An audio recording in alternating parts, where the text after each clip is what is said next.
Hello and welcome to The Big Issue on Channel 1 Television and on 97.3 City FM. I am Umaru Sanda Amadu. The Big Issue is that show on TV and radio where the big stories are discussed by the big brains. And boy, do we have big brains around the table today. I'll be introducing them when we come back and also tell you what we're going to talk about. In fact, let me just start by saying that the IMF is leaving Ghana. Bye-bye. Will we call them back again for the 18th time, like we've done the last 17 times? We hope not, but we said never again over the past 17 times. What do we have to do this time around so that our never again becomes truly never again? That's a conversation we'll be having around the table this morning on The Big Issue. Again, we'll be talking about arrests of NPP members. They say that their party members are being attacked by the government with the arrests that are happening. The government says loose talk must be punished. Now, while we are talking about local arrests, there's an NPP member arrested in Europe. Now, he's a member of parliament, independent, albeit, but previously was a member of the New Patriotic Party, who is now caucusing with the National Democratic Congress. How did he get arrested when he's supposed to be having a diplomatic passport? What can the government of Ghana do? We'll talk about that here on The Big Issue. And then fuel prices. Trump and Iran, the standoff continues. The Strait of Hormuz has become a subject of interest. And as a result, we are seeing the increases in the price of fuel. The government last month reduced or subsidized fuel for the consumer, diesel and petrol. Yesterday, a new announcement came. The subsidy remains on diesel, but not on petrol. Is that a realistic thing that has to happen? The Big Issue will be discussing this and more when we come back. Please stay with us.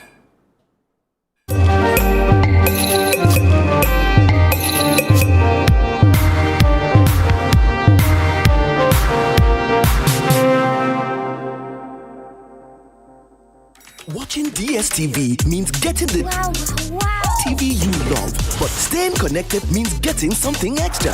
Stunning. Extra matches, extra dramas, the best local and the world's biggest. Extra laughter, music, movies, and extra vim. I love it. Just stay connected or reconnect and get upgraded to the next higher package at no extra cost. Charlie, we got you. Keep watching. Get more with DSTV.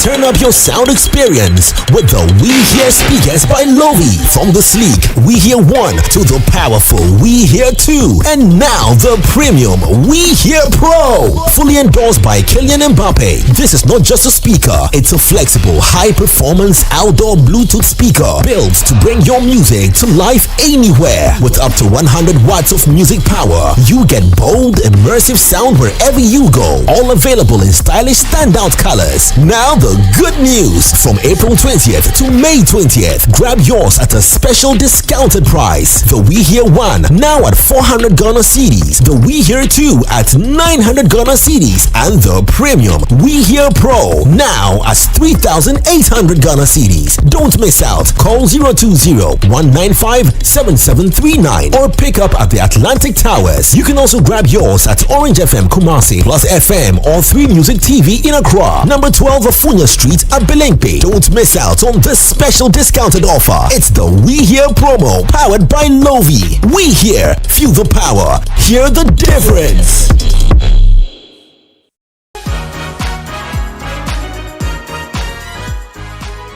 This week on The Upside Down Show, outspoken and seasoned journalist Paul Adam Ochiri sits down with Frema Edunyame for a bold and revealing conversation from political neutrality in the media to matters of law and national discourse. People believe that a journalist shouldn't take sides. But why so? Why should journalists be? Why shouldn't lawyers be neutral? Why should a journalist be neutral? Journalist is like anyone else. Did you want to be a lawyer at some point, or you just needed the knowledge? Yes, I studied law. I have a law degree from the University of Ghana as an LLB. Okay. I was the second batch of the postgraduate students in 2001. Okay. So where did all those stories come from? It's people. It's up to them. He speaks candidly and without restraint. If I'm not a lawyer, Kwame Ahoy, they call him law professor. He too is not a lawyer. Are you going to watch the World Cup in the US? Will you go? I am still not used to a World Cup being played in different countries. I like to watch World Cups in England. In 2002's World Cup, I watched in England. England is the home of set up football. Trafalgar Square. Yeah. They will set up all of those beautiful So will you go this year? Are you I'm thinking about guessing that it? I would want to. I'll see the Ghana-England game at home. I'm planning to have people with me to see it. Make a date this and every Sunday at 7 p.m. only on Channel 1 TV.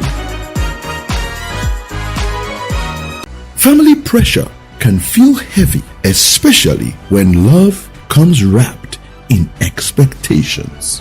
But how do you honor your family without losing your voice? On Lifeline this week, we're having an honest conversation about handling family pressures, setting boundaries with respect, choosing your own timing, and living the life that fits your purpose. The importance of family cannot be overemphasized, but sometimes the influence of family can feel like a pressure and can even be overwhelming. Talk to us about the areas family can sometimes try to interfere. So you have areas like marriage. Okay. Your family wants, even if they don't want to choose a partner, sometimes they want to be able to tell you where not to marry from. Or where to preferably marry from. In some families, you're actually told, you're given a few families to pick from. You need to understand that boundaries are important and that you can still set them respectfully. Make a date with Bishop Fred Quenchimensa on Tuesday at 10 p.m. only on Channel 1 TV.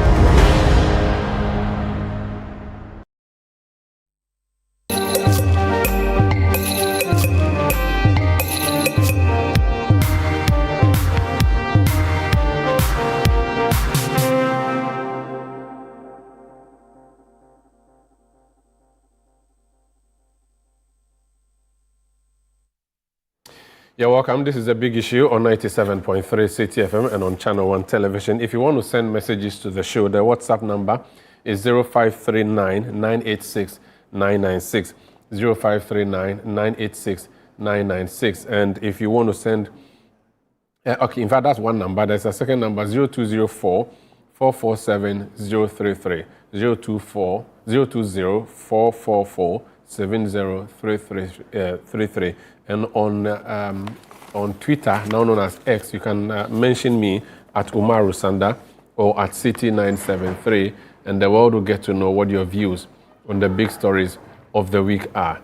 I'm going to go around and introduce my guests, but before then, I want to just bring you a quick insight of what the engagement with the IMF has been and the exit plan as announced at a press conference yesterday. So, like I said to you, the 3-year extended credit facility we had with the IMF, that is over. They're going to stay for 3 years or so, we are told. But let's just get a quick report on what happened. Ghana's economy after the 2022 crisis is gradually regaining stability with declining inflation, improved reserves and renewed confidence in the city. Speaking at a press conference after reaching a staff-level agreement with the IMF, the Minister for Finance, Dr. Atuforsen, said the transition marks a new phase focused on consolidating gains under the bailout program while creating space for growth and development. This announcement marks the definitive end of Ghana's financial bailout relationship with the IMF. Going forward, the government of Ghana announces an engagement with the IMF on Policy Coordination Instrument, PCI. The PCI is a form of technical assistance engagement with the IMF.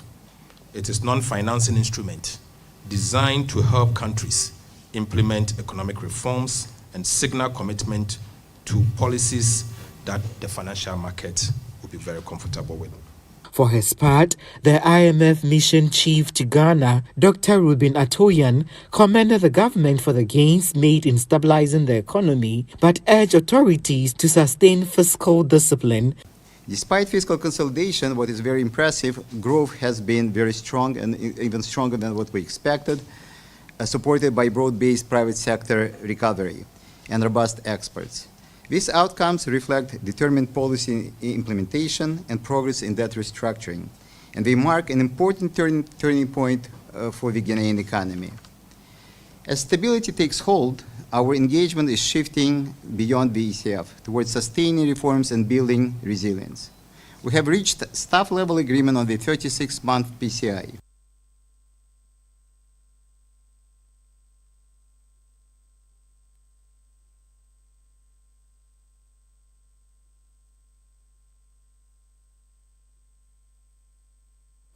Well, so that's the summary of events leading to the exit of the IMF, but is it a final bye-bye? That's the conversation we'll be having this morning.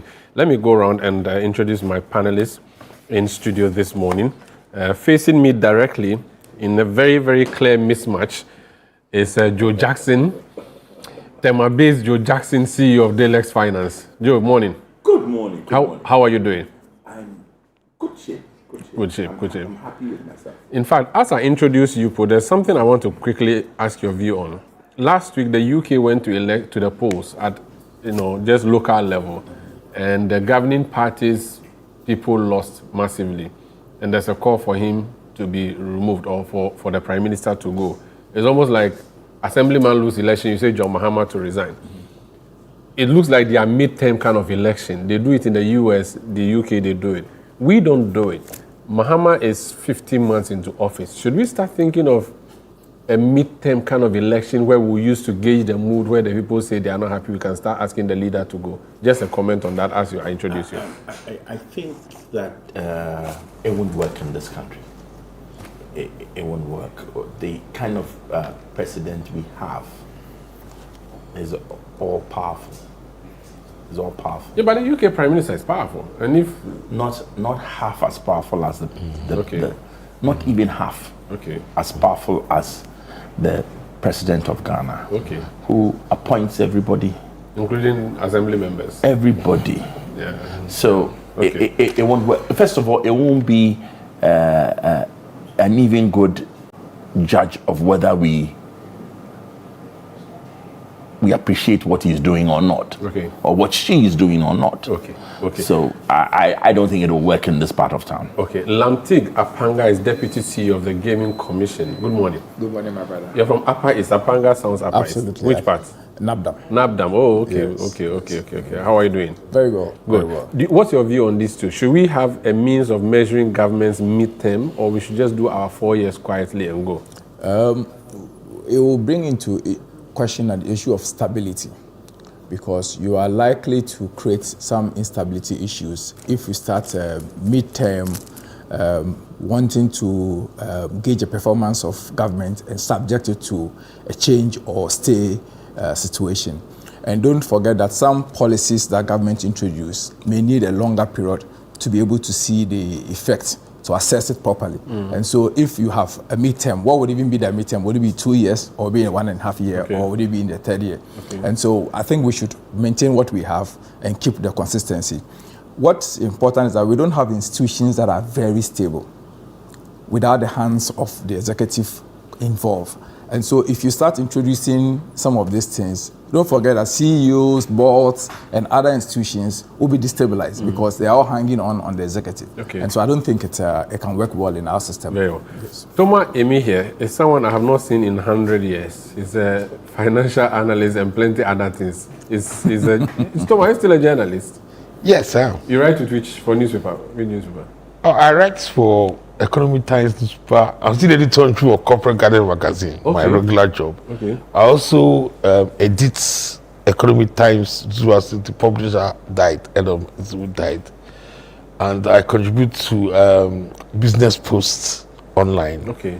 And I'm also consulting editor of Business Executive Toma, magazine. your empire is big.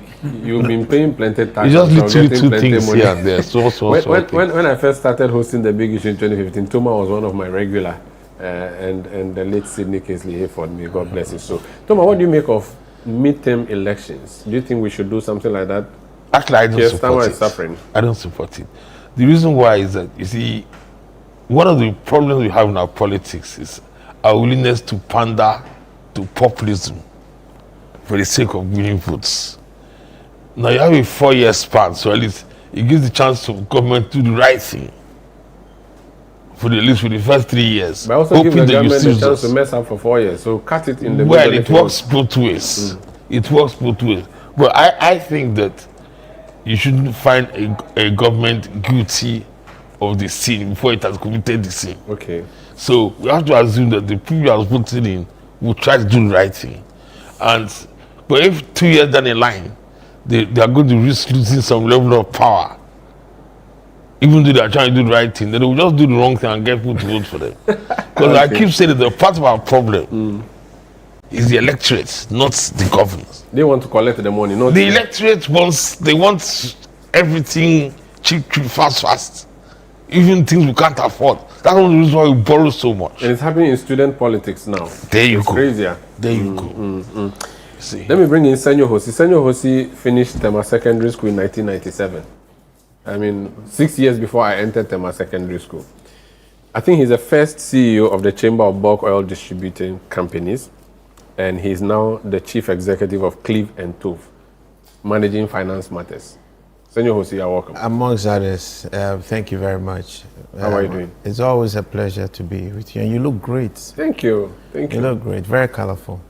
Like a rainbow. Yeah.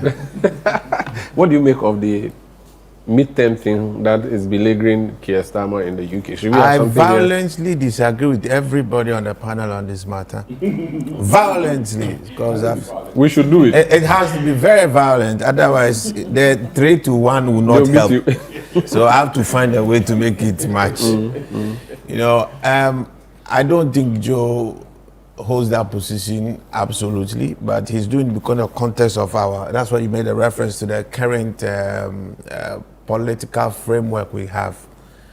But if you vary that framework, there's value in that particular policy's position.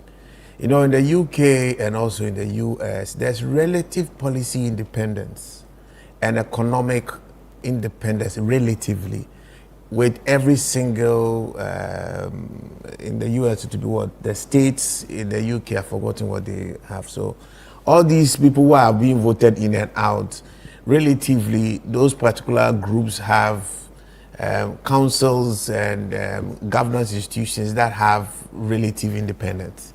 You won't have central government with the capacity to want to punish you that much for that. You know, you are almost on your own for a good part of your policy framework. If we have that, especially when we start electing our own DCs and MCs, or MMDCs as we're supposed to refer to them collectively, this story will change.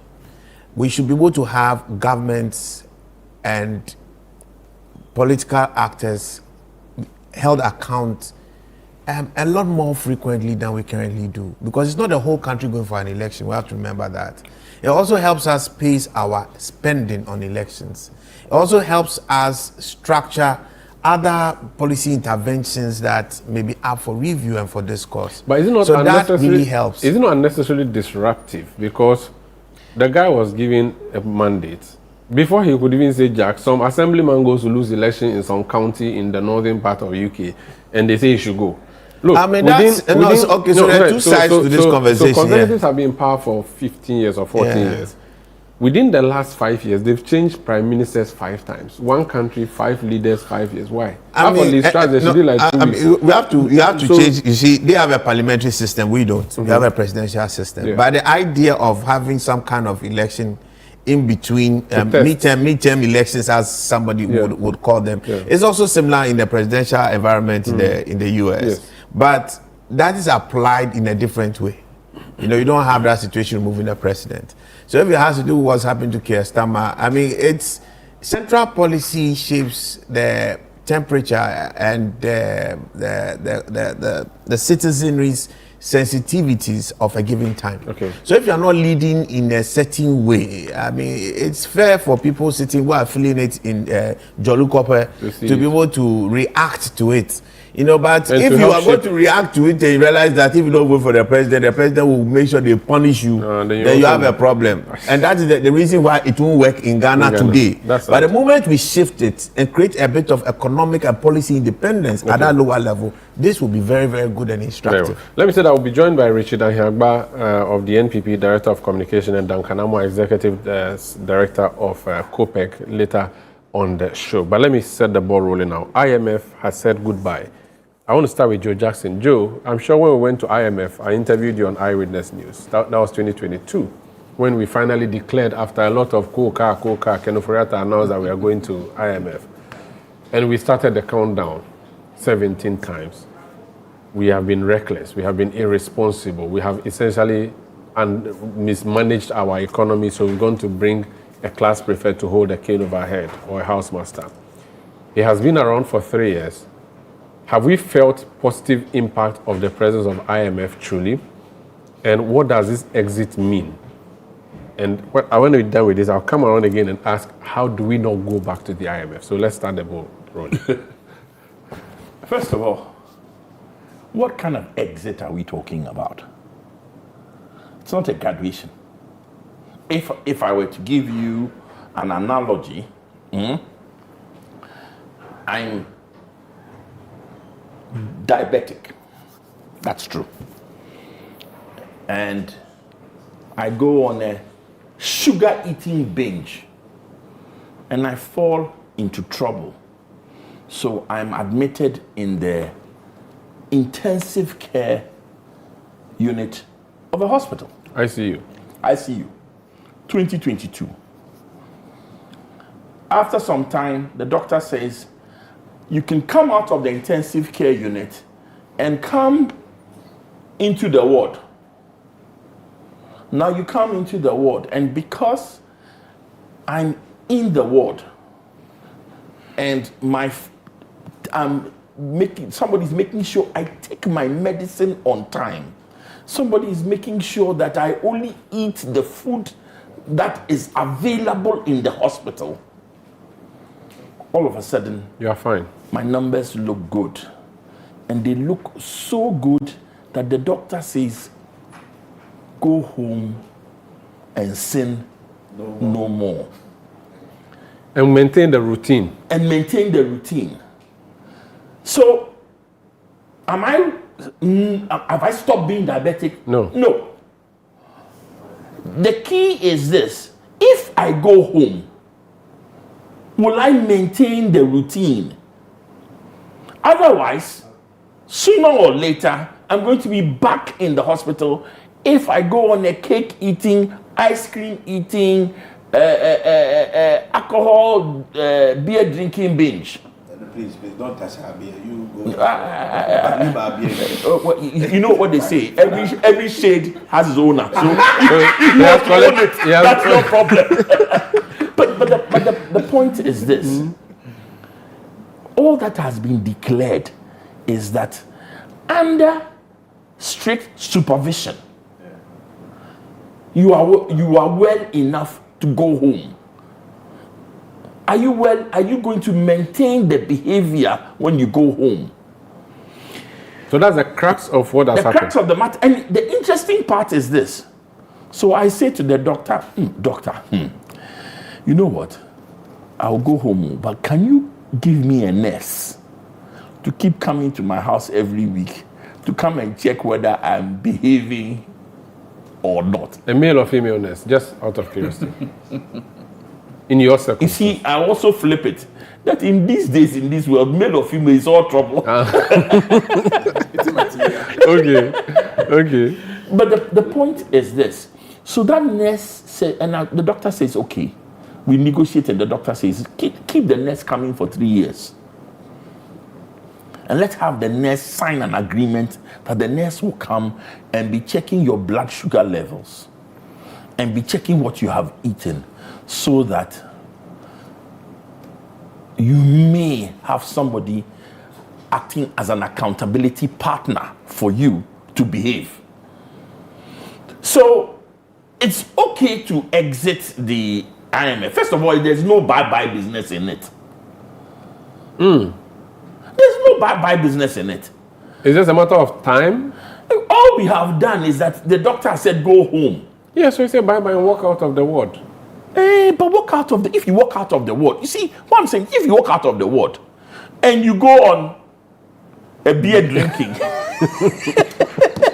Look, you see why I have to violently oppose this one? No. Beer drinking, cake eating, ice cream you eating. mentioned kinky and carbohydrates. Sugar, cake is not that bad. You will be back in the ward. You will be back in the ward. And the good thing is this, that what we have is that we've agreed that the nurse should be coming to our home every week to come and check what is happening. So that's good.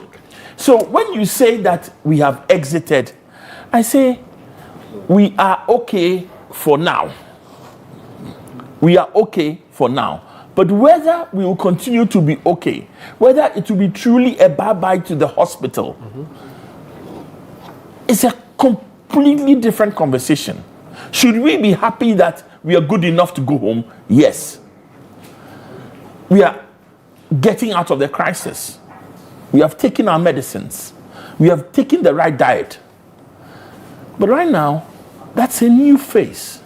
Talking about the nurse going home, which is the analogy you're using, the IMF is exited, but we still have them for 3 years. Can you explain to us what is going to be different? So how different is the next 3 years from the last 3 years?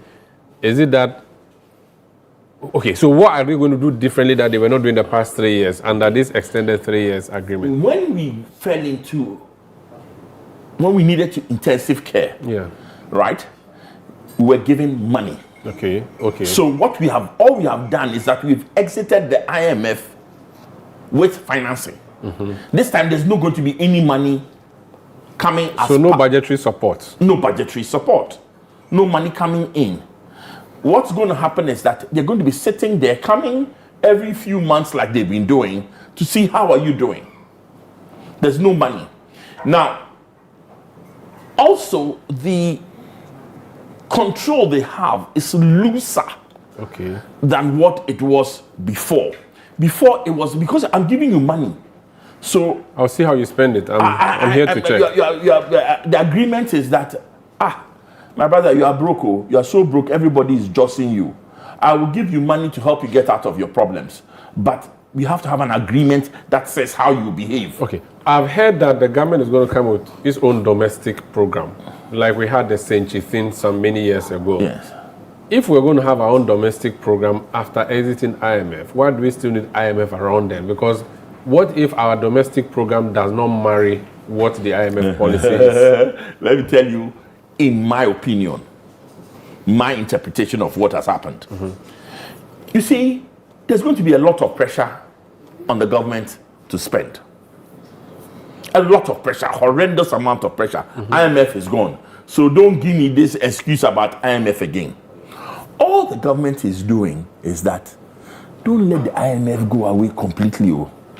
Let's keep them around so that when the pressure gets a lot, we can turn around and say, we still have a big brother who's monitoring us. We are not completely out of the woods yet.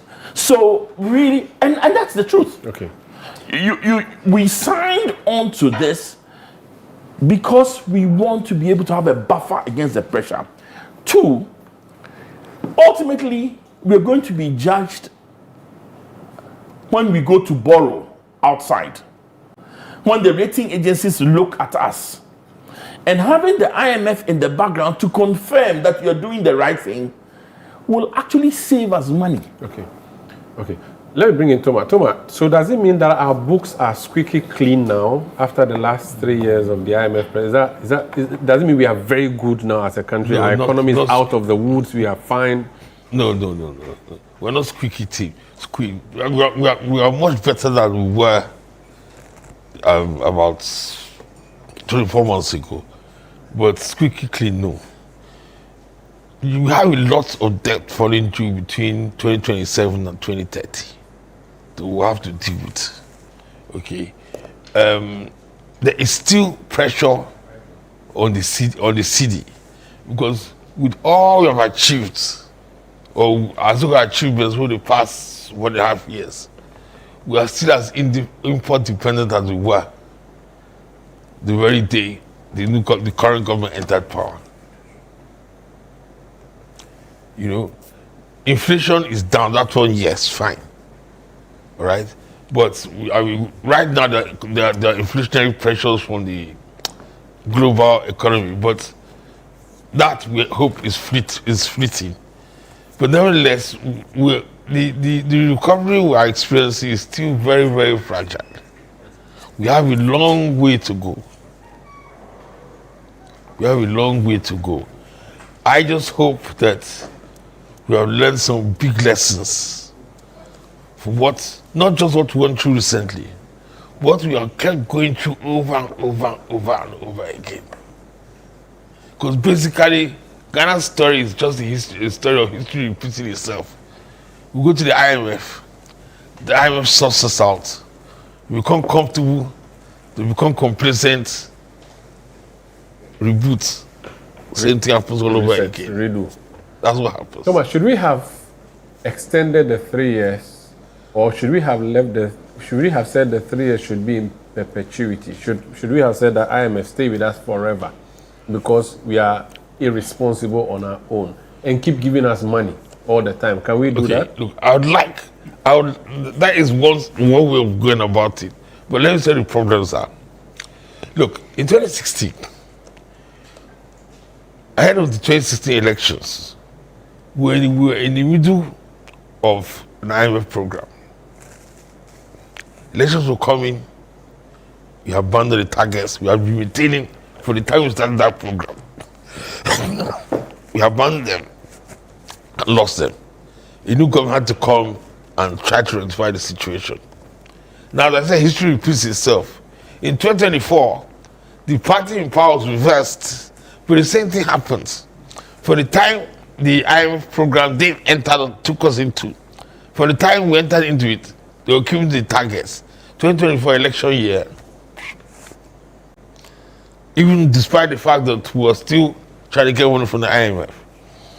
So the thing is that why I'm trying to say that in the run to elections, the political class of both major parties, when they have to choose between satisfying the IMF and satisfying voters through populist activities where it was excessive spending, they will go to populism, the votes matter most. But if that's the case, all the nurses who finished school should have been recruited, because we keep hearing that they can't recruit because of IMF. So it means that they have been listening, they have been concerned. You wait as the years go by. Look, remember that, first of all, to be fair to this government, Arthur Foster has said it clearly that they have front-loaded fiscal consolidation, which means that they've concentrated the fiscal consolidation at the beginning of their tenure. So which means that as the years go by now, with the IMF out of the way, they can justify increased expenditure, increased fiscal deficit and all that. But as those years go by, others like people that have not posted and that have votes, gradually will try to pander to their needs. You can argue that after the citizens of the country, they're entitled to get government support. But when it takes us into a situation where we have to now go back to the IMF with all the draconian conditionalities and all, then you have to wonder whether we're not, how do they say it, biting our nose to smite our face or whatever. Cutting your nose to smite your face. Let me bring Lamtik. Lamtik, you are a member of government. How is the government seeing this? Is it celebration that, yeah, we can finally recruit people, we can start spending, or it is to say that, hey, these guys are gone. If we are not careful, every gain we've made is going to slip off. How is government going to approach this exit of the IMF? Well, I am of the view that, first of all, we need to commend the current administration, the finance minister and his team, for the good work they've done, bringing us this far. I mean, it would have been worse if for some of the interventions they've made, the leadership they've shown, and the discipline particularly with our expenditure, public expenditure, and managing the economy. Now, this milestone is a big relief because then it gives government some free hand to be able to implement decisions and policies that are homegrown. We would not have the free hand to do everything as we would have expected normally without the IMF. The IMF will still remain in the shadows with the PCI program. Even though that is a non-financial policy intervention, it's also supposed to provide us some checks and balances, some checks that would ensure that we'll have some reforms that will not take us back. I mean, I hear my colleagues talk about history repeating itself. We've been to IMF the 17th time, and we are likely to go back again. Others have been predicted that we are likely to go back again. Now, this new policy, PCI policy, would help us to be able to manage ourselves better, not to go back.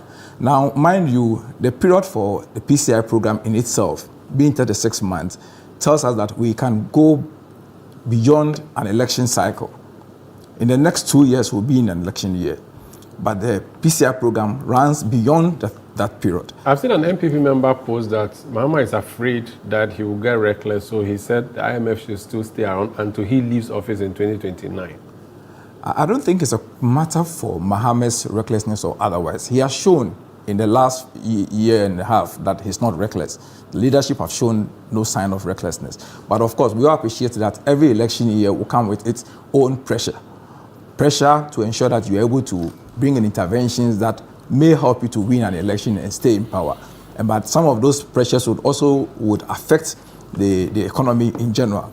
Now, it is only good that having seen what has happened in the past, you would have to put in some measures that would help you to check yourself, knowing very well that there are natural weaknesses. I mean, we appreciate that no matter how strong Mahama is, there are sometimes that you'll be confronted with particular situations that you are forced to take decisions for the immediate benefit and forgetting the effect that it may have on the economy.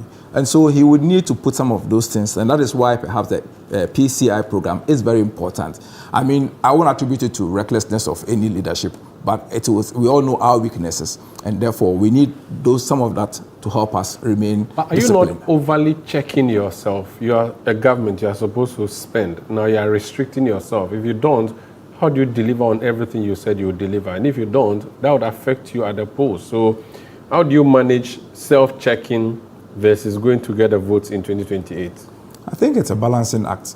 It is trying to pursue the things we have put out there that we will do, and at the same time ensuring that we don't go beyond a situation where we put the country's economy in a very bad shape. Don't forget that even in the absence of the opportunity to implement things on our own, we've been able to introduce some policies, we are driving a big push without necessarily borrowing for it.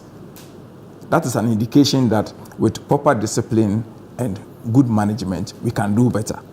And so if we continue on that, we are likely to ensure that with or without the IMF, we can do better and still be able to deliver on our benchmarks. Okay, let me bring in Richard Ahiagba. He's Director of Communication of the New Patriotic Party. Richard, when you were hardworking, if he were hardworking, he would have sought re-election. He's not seeking re-election because he's afraid that he will lose. Oh no, he has paid his dues, I guess. It's you who brought this over. I was not going to commit him. I didn't know you were not running. He's not running. He's afraid to run. No, I'm running for first vice chair. Oh, okay. Then he's very hardworking. Yes, you know when somebody suggested they needed nurse at home, you see your retort that I charge the NPP to vote massively for this vegetable. No. If he's moving from communication director to first vice, no, then it means very hardworking. So I withdraw the hardworking. So you have to withdraw the next part. Richard, when you last exited the IMF, you did a watchy party. Yeah. I was thinking, should Atofosin's finance ministry also have organized a kinky party yesterday? Should they have done red yesterday to celebrate? Well, good morning to you, Umaru, and to my senior brothers here on the table. I don't think they were out of the IMF's program yet, because the PCI instrument, or more or less the PCI that is put as a policy coordination instrument, is an IMF instrument. So it is not sought by the government. It's almost like an imposition. So if I take up from my... It's an imposition? Yes, I think. The people are disagreeing with you. Okay. So you opted for it? Yes. But so it's almost like you are opting that, please supervise me. Yes. How does that work? Except that you won't give me money. How does that work? I mean, just think the logic of it. You are a seasoned host of this program, and then you say, what is called Salon, come and supervise me. I mean, what do you need that for? Yeah, don't even go there.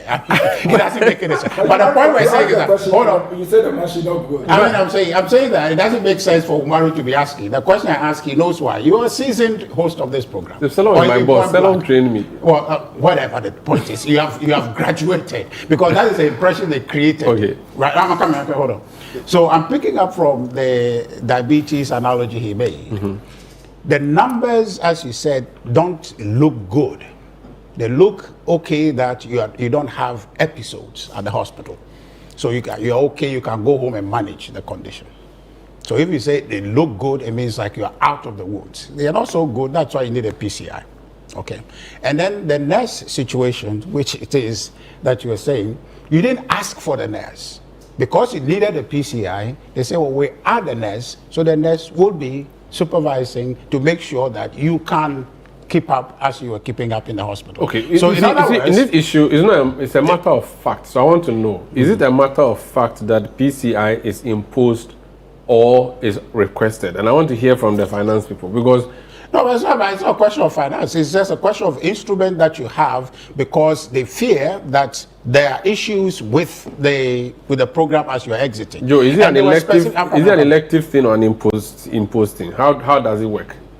Listen, even the first IMF program was elective. You submit yourself to a program. Yeah. So I 1 minute. Okay. I believe that it is okay to say, I need some extra supervision to make sure that, given all the pressures that are in this economy, even if we sleep, we don't sleep too badly. Okay. So you come back to the same point. Using the sameness analogy, asking that, I'm going home and I will face some temptation. So have a nurse come and check me out. I don't think it's. You don't think it's irresponsible? No, I really think. Okay, you think it is? I mean, because you don't trust yourself. Really, I'm coming. There's nothing wrong to trusting your. Our history shows that we cannot be trusted. No reason to trust ourselves. That's okay. We've done this wrong 17 times. That's okay. Including various. So the point is not being just a matter of trusting ourselves. We admit our weakness. Okay. And knowing that yes, we have some challenges, we have some limitations. And so knowing that we have these limitations, we are bringing in extra measures to ensure that those limitations don't affect us. That's what is wrong. So that's okay. So that's the same point I'm saying. Okay. That you are not patient. saying the same point. I'm saying the same thing. Your point is that IMF imposed the CPI on us, and the argument from fact is that it is not an imposition; it's an election. So just look at it. Okay. And I bet you as the focus of. And I have admitted that I'm happy to be guided. But then you don't request for that. Okay. Oh, you can. The point is that, I don't see any supervision here this morning. There's a director in my ear, and there's a producer in my ear. That's not what I'm talking about. They're giving information. No, I'm just but they're guiding me. For instance, they can tell me to stop engaging you, and I'll stop, like they just said. So continue. So here's the point. There's the point. I'm trying to say that the patient who is leaving the hospital, okay, the hospital doesn't trust that patient, because by the way, you came there by binging on ice cream and all the stuff, all right? So they don't trust it. I took beer out. That's not me. Oh God. So you in fact, the beer you must add Campari. It is correct. Senor. You understand? It's a Sabbath day. Keep it holy. It's a Sabbath day. Their future is bright. So you see, So I think that if you say it's imposed, it's not imposed, the mere fact that you have that is a safeguard that you yourself, you should be exercising discipline to be able to do that without a big brother supervising. And so that is a minus for me. And the issues why they have to do that deals with some fiscal issues, right? So do you not think that if you did this when you exited the last time, we wouldn't have returned to them? Do you not think that you should have needed that nurse to go home with you that time, where the CPI program should have been in place when we last exited? If we had them, perhaps you wouldn't have gone back begging them to come. No, we didn't go back to IMF because they were irresponsible situation. I mean, that's the NDC's claim. But I'm telling you, the record of our management shows that it wasn't because of reckless fiscal management. I'll give you all your time, but Thomas' hand is up. I just want to hear. Hold on. The instances that you are referring to are matters that were induced by a certain excessive external condition. Okay. You understand? So that caveat must be put on. If you just say that out of left field and say, well, you just did it because you want to come back to the hospital. No, the coming back to the hospital this time, it is not because you went binging, but it's because something outside of your control induced your return to the hospital. So those are two different matters. Basila, you know about the COVID-19 situation. The popular Russia. Yes, of course. COVID Russia. So those were the extenuating circumstances that led to that. So it is not fiscal responsibility. Please check if Ukraine went to IMF. So the point I am making essentially is that yes, we have finished the program, but the way the government is marketing it as if I think it's as a definitive end of the program, like we are now moving. I think Phyllis used that word definitive, but it's not. You have a PCI. So they haven't done that. They haven't been as tacit as you were. They have said that they have gone, but their foot is in the door. Your time, go and shut the door. So I mean, there are two different things. We're just describing what they have done now. Okay. They're saying it's definitive on one hand, that they have exited the program, but admitting that the IMF is still here to supervise them in terms of policy implementation going forward. There are clear issues that the IMF has outlined, which is exactly the reason why they wanted to stay around. So if you want to canvass it to say that it is you who called them, please give us PCI, fine, you can say that. But I'm saying that the IMF outline issues based on which they think that you need a PCI to be able to guide you to correct those slippages. And I admitted openly that matters of policy slippages that are occurring, which is the reason why you need a PCI. Okay. You understand? And I want to make a small point on one thing that the NDC in the release brought by Felix said about there was a policy. The program was derailed in 2025 when it came in. That's not true. Okay, the policy as they inherited it was not derailed. And if you read the release in 2025, there was no mention of a derailment, because derailment is specific. It means that the program has gone off course, which means that you have missed a review, which review you have missed requires that you renegotiate the program, okay, which would have left paper trail. So if today they are saying that the program was derailed as Phyllis captured it in his release, then they must show us the evidence of perhaps a document that having the NDC government either reface the program, renegotiate, or take other drastic actions under the program. There's no evidence of that, and the word derailment was not used in the IMF release. Okay. So it's essentially, for me, they're trying to paint a certain picture that they have done a certain yeoman's job. Meanwhile, this program, as we all know, was implemented by the New Patriotic Party, negotiated by the New Patriotic Party. We took a big political hit for that with the DDEP, which was painful but necessary that we undertook. We took a political beating for that. But that is what brought about the debt sustainability situation that we have. The debt to GDP ratio that we have now, I think, went down from 72 to 61, I think, in 2024, and then subsequently under NDC to 45. And now the IMF projects that to be probably by end of 2026, about 53%. That is what brought it about. GDP was growing, I think, 2024, I think about 5.8. So this whole business of suddenly they showed up, inherited a program that has been baked in. All the parameters have been baked in. It's a question of just implementing the program as you inherit it to arrive at a point, and you come to create the impression as though that you have divined something out of nothing to achieve this. I think that is disingenuous, and the particular use of the derailment as though that the program was destroyed or the reviews were missed under us, I think that was disingenuous. By the end of the day, we are exiting with a big brother still there supervising, which they have invited according to them, but I think that it was imposed because there were issues. We'll go into those issues when they come around. Yes. Those issues are critical. Fiscal discipline is a key matter. That is why they are around. In my view, they didn't choose, because you don't call a doctor who has treated you for a certain condition and giving you a free pass to go home, and you are misbehaving right under his nose. And then he thinks that he can believe you when you go home. No, you will put somebody to be able to guide you to behave, and that's what the PCI is for.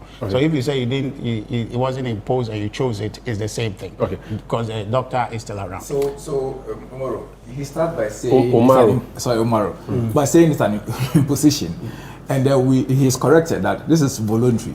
The government sign up for it. You agree, you move on, and you come and say that even whether it's an imposition or it's voluntary, it's the same thing. How can an imposition and involuntary? But I'm just saying, it's the same thing because the big brother is still around. That's what I'm saying. You don't want to accept that it's imposition. I'll come around. No, I'm just saying that you don't want to accept it's imposition. Fine. But the end game is that the program, as you have ended, you still have the big brother supervising you. So if you don't want to call it imposition, fair enough. But that's what I think. So you feel it's an imposition? Yeah. If you think it's like your imposition, fair enough. It is there. That's the point. That's my point. Okay. I'll bring in Franklin Kujo, who is joining us via Zoom, but I want to hear from Senor Hosi first. Senor. Umaru, look, there's no denying that a lot of progress has been made. We all realize where we've come from. It's been quite a very difficult and very expensive last 4 or 5 years. Ghana has made real progress. Inflation is obviously down at levels we never even envisaged.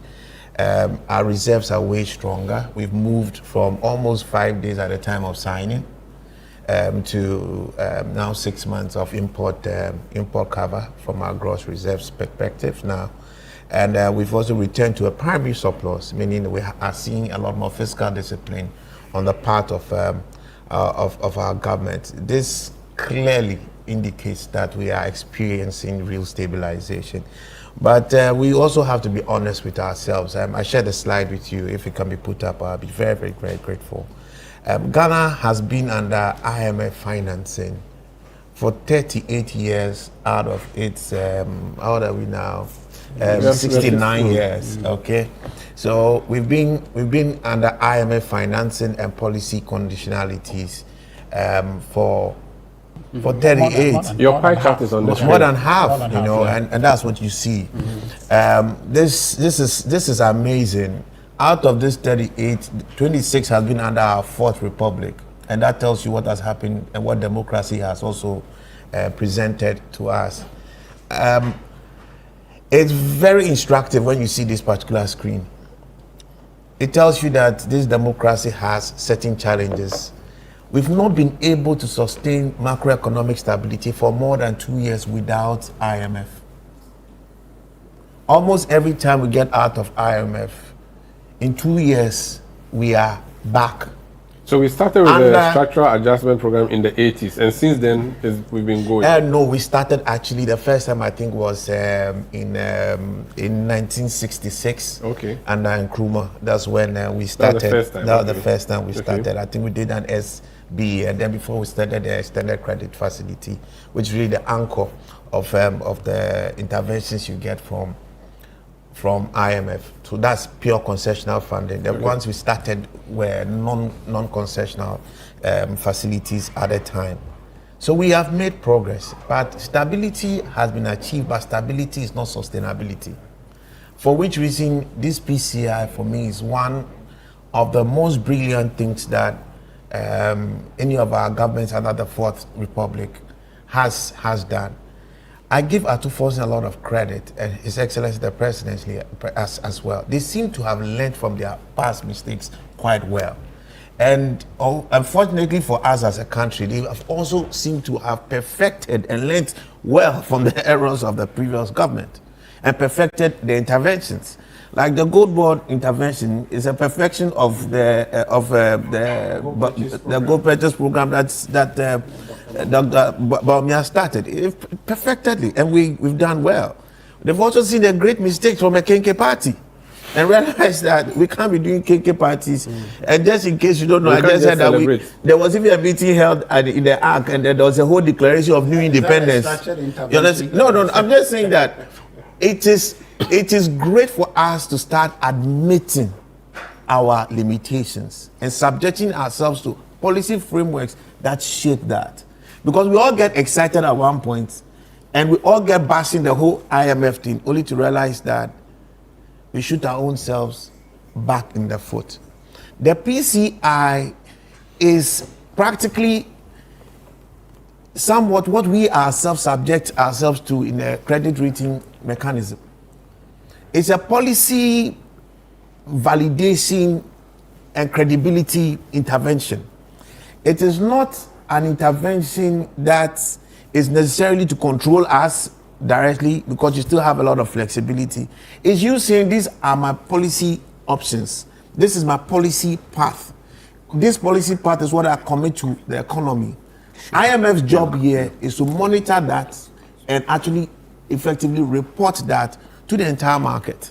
Because when they do that, it actually gives you credibility to the market, or actually exposes you. I think politically it is a good one. If you look at Ken Ofori-Atta, a lot of us bash him.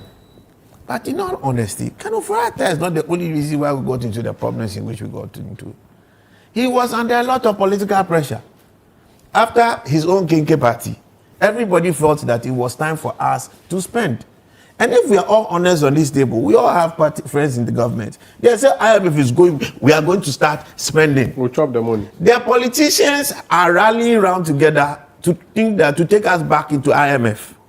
And that's why I say that John Mahama seems to have learned well from his past mistakes. Under him, we went to an IMF. If he's getting us out of IMF financing, he clearly seems to want to take policy ownership and leave a legacy. He could have chosen not to do He the could PCI. have chosen not to and say he would now become Commissioner Commissioner General. You remember that one that we used to? They all thought the same thing. It's time to spend, do this, commission that. You ran down the economy. Fiscal discipline was out of the window. I mean, I'll share another graph with you, and you see how fiscal indiscipline has affected us. Almost every time they release us, we become quite indisciplined. What that tells us is that we have the ability to turn this country around as a people, but we honestly don't have the commitment to do so. It is very sad, but it's also good. As the Japanese say, one of the biggest tools you get when you become an adult is they give you a mirror. Know thyself. So once we know ourselves, we take the right interventions. So for me, I'll encourage the politics of the time that this intervention should not be a game for political, gymnastics, but we should elevate this conversation. We are trying to move from stability to sustainability. What are those policies that will drive real economic sustainability? What transformation is required? And I want the NPP to really take the NDC on properly. Because in all these conversations, I've maintained, I said this as you showed the last time, we've not seen a very strong policy direction on how we are going to drive production. We've just seen conversations and rhetorics. Ultimately, what has been delivered is stability, and we commend them. Our youth need jobs. They will not get jobs from government. That idea that government must hire doesn't work. Kufuor has shown us that it doesn't work. Bawumia has always argued that it doesn't work. And I'm happy that now the conversations we have should be now qualitative and not political. That conversation is what I want to see. I want to see policy alternatives in this debate. As far as the policies that are supposed to back the PCI is concerned, from the NPP as well, what policy alternatives will transform this country? Because I see a government that is building both on the positive learnings from the previous government and learning well from the mistakes of the previous government. Ghana cannot continue to be in a situation where NDC people want NPP to go down because they want to come to power, and NPP wants NDC to go down because they want to come into power. We should rather be competing on superior ideas. I want to vote for the NPP the next time because they have superior ideas, not because NDC is failing. And I want NDC to knock out NPP next time because they are coming up with superior ideas. So we have been set on a good path for a good conversation. The PCI is not a matter of debate. It is a policy validation tool. Credibility tool is non-finance. It is great. What policies will back it? Are those policies optimal? Can those policies rather deliver us 1 million jobs instead of what maybe the NDC may be arguing for 500,000 jobs? That is the kind of conversation I want us to start having. Okay. Because this political merry-go-round is not helping anybody. Okay. There are real lives at stake. 500,000 of our youth are joining the employment band every year. Mm-hmm. There are no jobs for them. And they will not eat inflation. They will not eat reserves.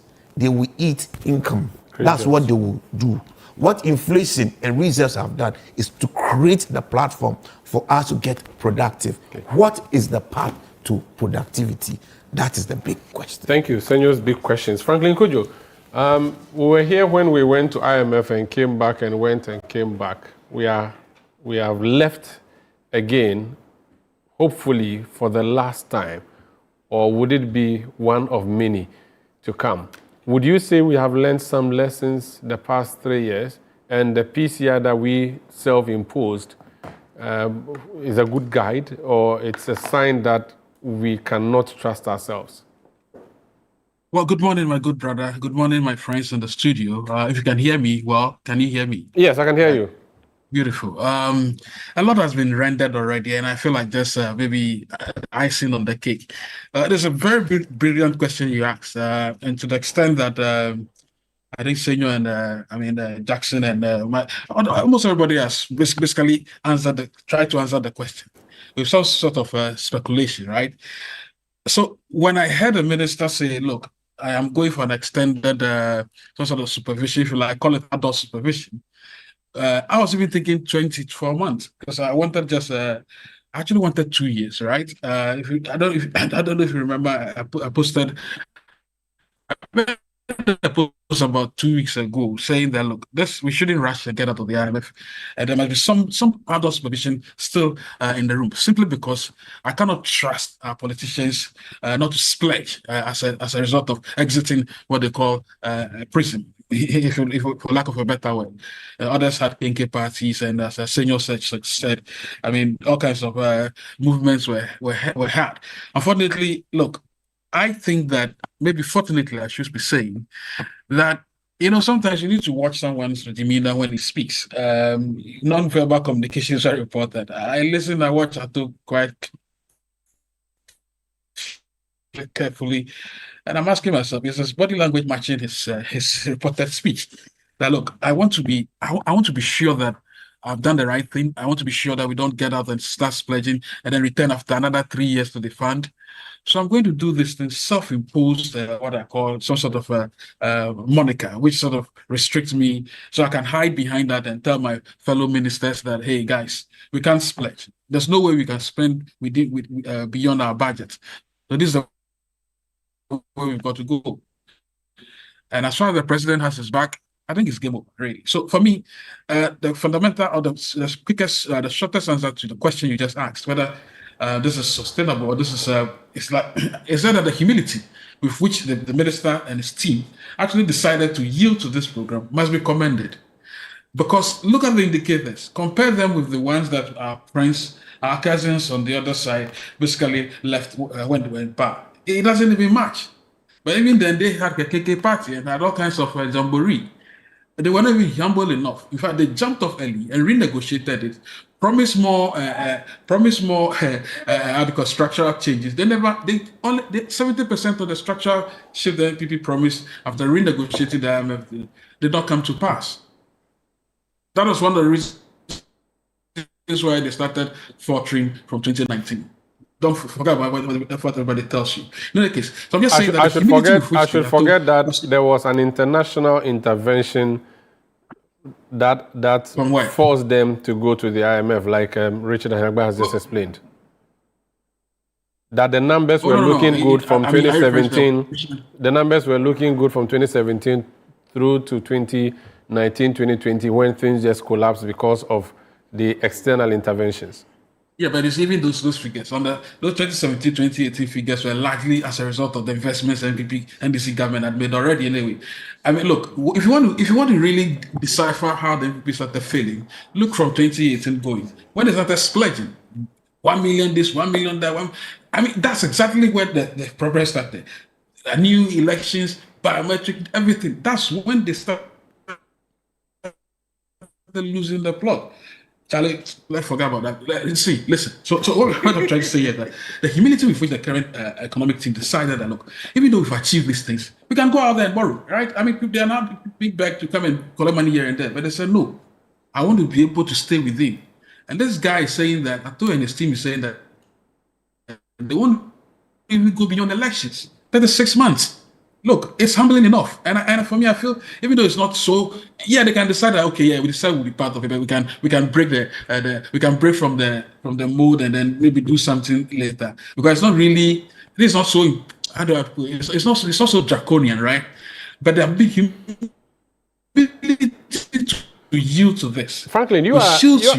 Which means that at the first. Hold on. Can I finish? Yes, go ahead. So at the first and his team are actually looking at this. They're saying that look, if we are able to be disciplined under this extended whatever plan we have, it will increase the appetite for investors to actually lend us money at competitive rates. But don't forget that domestic resource mobilization already is pointing to the fact that it's probably better to use domestic resources to develop than to go for borrow outside. So that if you now have this cover from the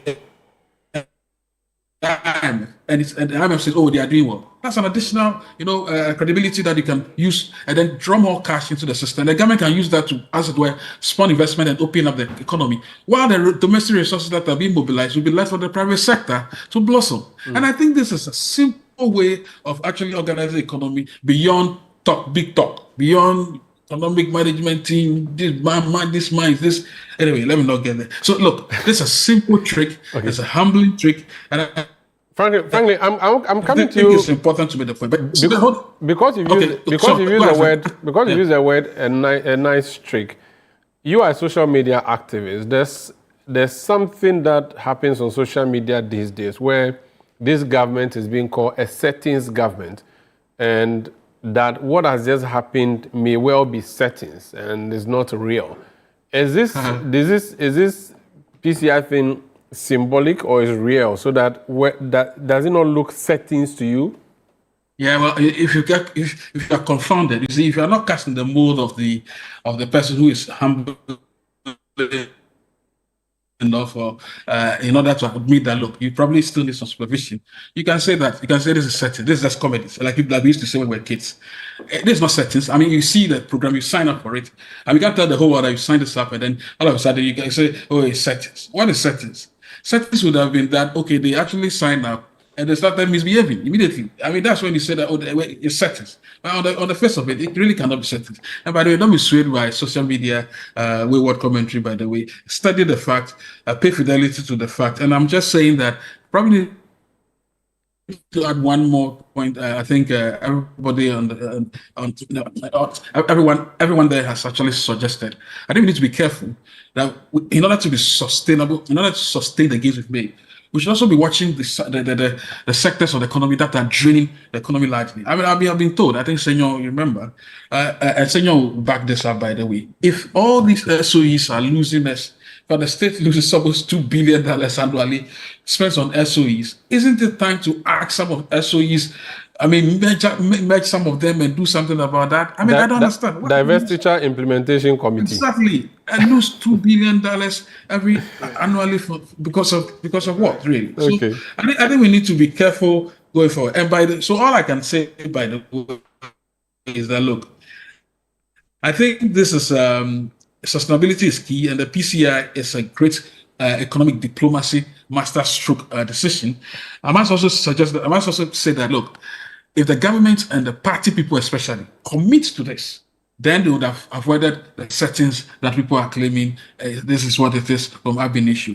But there must be that discipline. Otherwise, if there's not that discipline, then we'll go back immediately to that. And I think that's what Matthew is trying to avoid. And kudos to the president, by the way, for actually going along this path as well. It's not easy to do this when you are basically you are in your more or less second term. What do you really need? Mm-hmm. But it's a call for what? It's a call for legacy and then what? Respect. Very well. And I think to this to John has ended. I suspect that the next thing we should be doing now is to hold all these ministries and whatever accountable. Make sure that whatever money they spend, we are following the money and making sure the delivery is done. And you are right, Senor. We need alternative arguments from everybody, including the opposition. I'm waiting to read exactly what the committees, my good friend Bamias is setting up, who start making suggestions. And Bamias said it, look, I don't want to be criticizing for criticizing sake. I want to be able to provide alternatives that is properly costed. And the very day I heard that man, I said, I do exactly what we should be doing. So that the party communicators, except Richard, by the way, going around lying, making noise all over the place. I mean, Richard doesn't lie. They are just woefully. you have to rein them in. Okay. Thank you, Franklin. Thank you. Let me come back in studio. Gentlemen, so we have seen what happened before we got to the IMF 3 years ago. We've seen how we've been managed under the IMF. We have not seen the plan of this government. If Ato Forson and all the people who run the economy were watching, what are the things we should not do so we don't go back to the IMF? Because as Ken Oforiatta would say, we are a proud nation, but clearly we are not proud if for 17 times we've been going. And again, the point has been made that the IMF is for us. We are free to go there and take a facility if we so wish. But in the manner we have been going, where we are in an ambulance, it is a pathetic situation. So how do we, this proud first black country to gain independence, sub-Saharan Africa, how do we never ever go back to the IMF? So I'm going to go around the table, starting with you, Joe. Well, it's straightforward. Be disciplined. How should the discipline look like? The discipline will look like this. First of all, don't borrow recklessly. Don't borrow to chop, literally. And when I say don't borrow to chop, don't borrow money to pay teacher training allowances. Don't borrow money to have AFCON. Don't borrow money only to invest, to bridge our infrastructure gap. How about borrow to pay back loans? Because that's something we've been doing for decades. But that's reckless. But we don't have a choice. Yes, but we don't have a choice because we borrowed badly in the first place. Okay. So, you know, the principles for life, for you and for the country, are not even that different. Spend within your means. And when I say spend within your means, it's very simple. Don't borrow money if you go out and you borrow money to buy, for argument's sake, a car to drive yourself to work and back, it is entertainment. If you borrow money to buy an Uber or a taxi, right? Investment. It's an investment. And that's the big difference. Borrowing is actually quite good for the country. Borrowing from the international market is good for the country because we are a developing country. But the purpose. We are in a hurry. We have a huge infrastructure. We need to do things. But let's do the right thing. Let's borrow for the right things. The second thing, which is also important, is that we seem to think that we can do everything for our population. We promise them, during election, we promise them heaven and earth. And when we get to power, all we do is to spend and spend and spend. If I'm a father and I promise my children that I will do everything and all I do is spend all my money so that I don't have savings, then I'm borrowed and then I'm in debt and then the pressure is getting to me. What am I doing for the children? So it's two things. When you say the behavior is one, those in power must spend within their means, make sure that they are only, to some extent, when you are spending, you also have the revenue to back it. Because the biggest crisis was that in 2022, there was no way the money we were earning was going to pay for our debts. We were broke. By the way, we are still broke. But slightly better, or still badly broke? Oh, well, compared to how broke we were before, this is better. But so we are middle income broke, not low income broke. We are still broke. Not broke, but less broke. But let's get back to the point. Two things. The managers of the economy must stop promising things and things that are on consumption.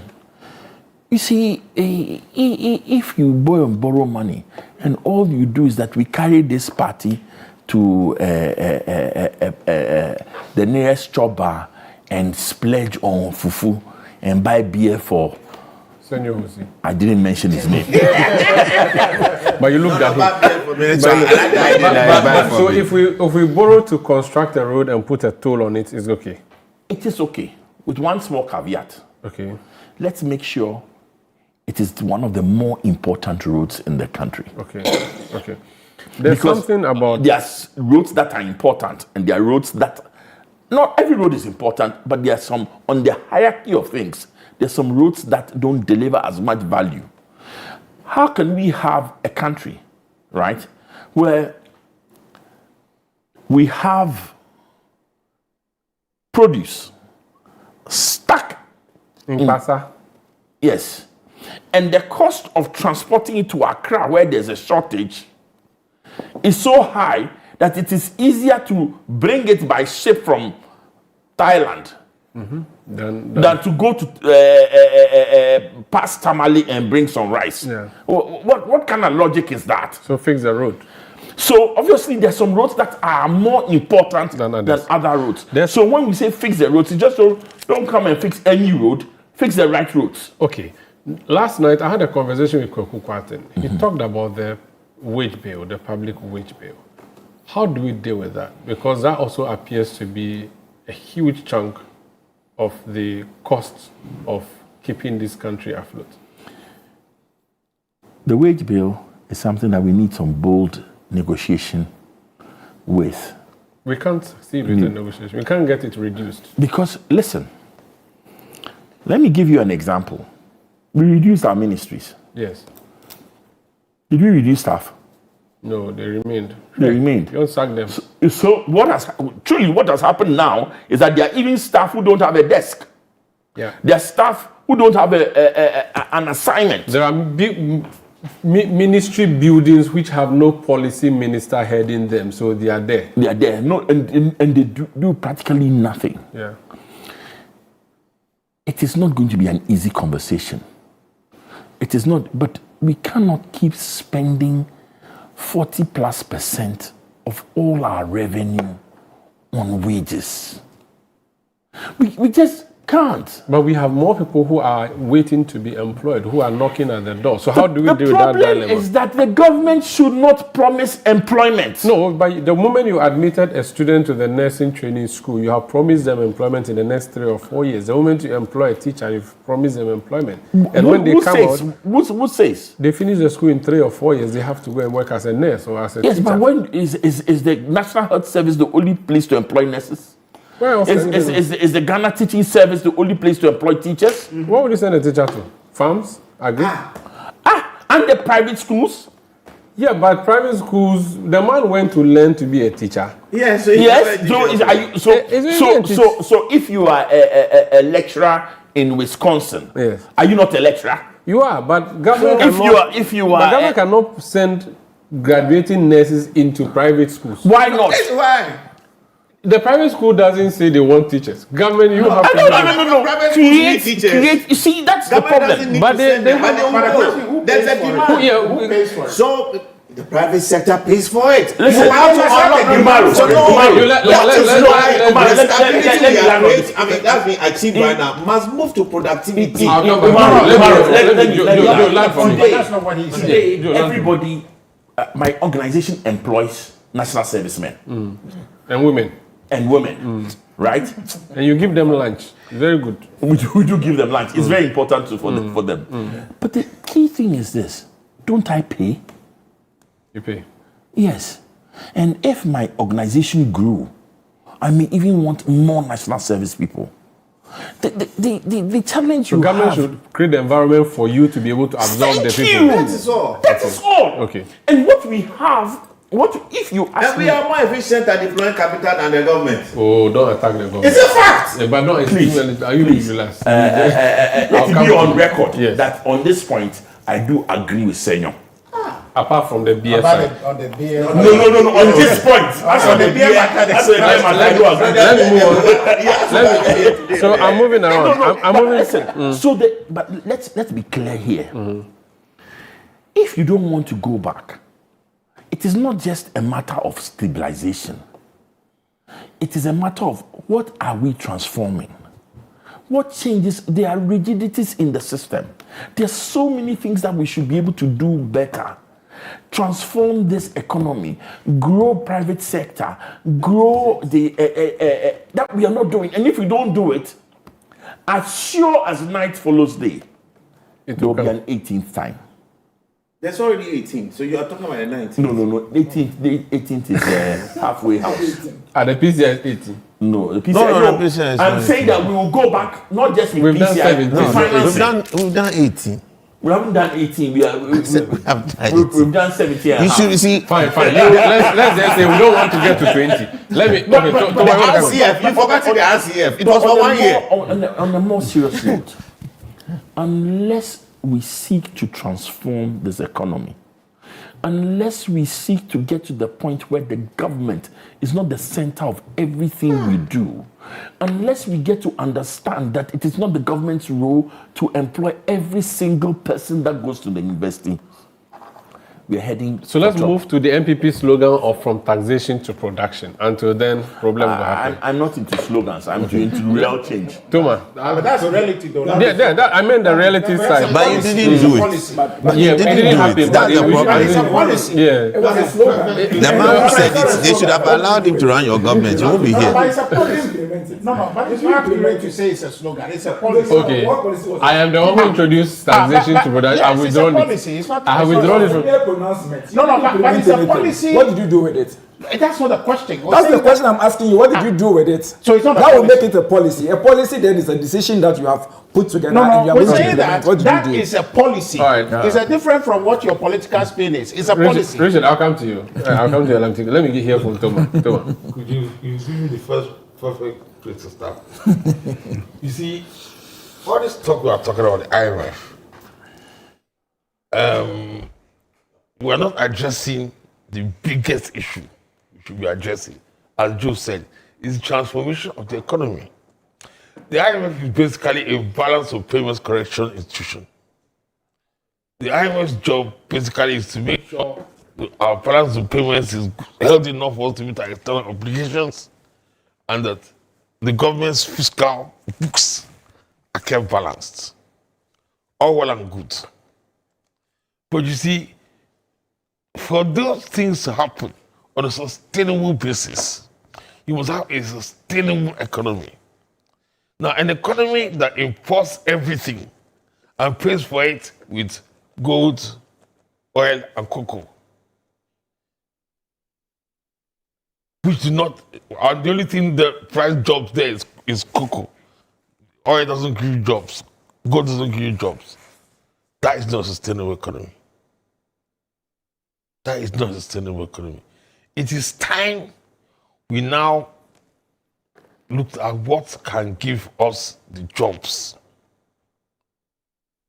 rather than importing everything from abroad. Like, there's a World Bank report that came out about 10 years ago, if I'm not mistaken, or less. They said the Ghana's problem is that we jumped from agriculture to services without passing through manufacturing, without passing through industry. And I totally agree.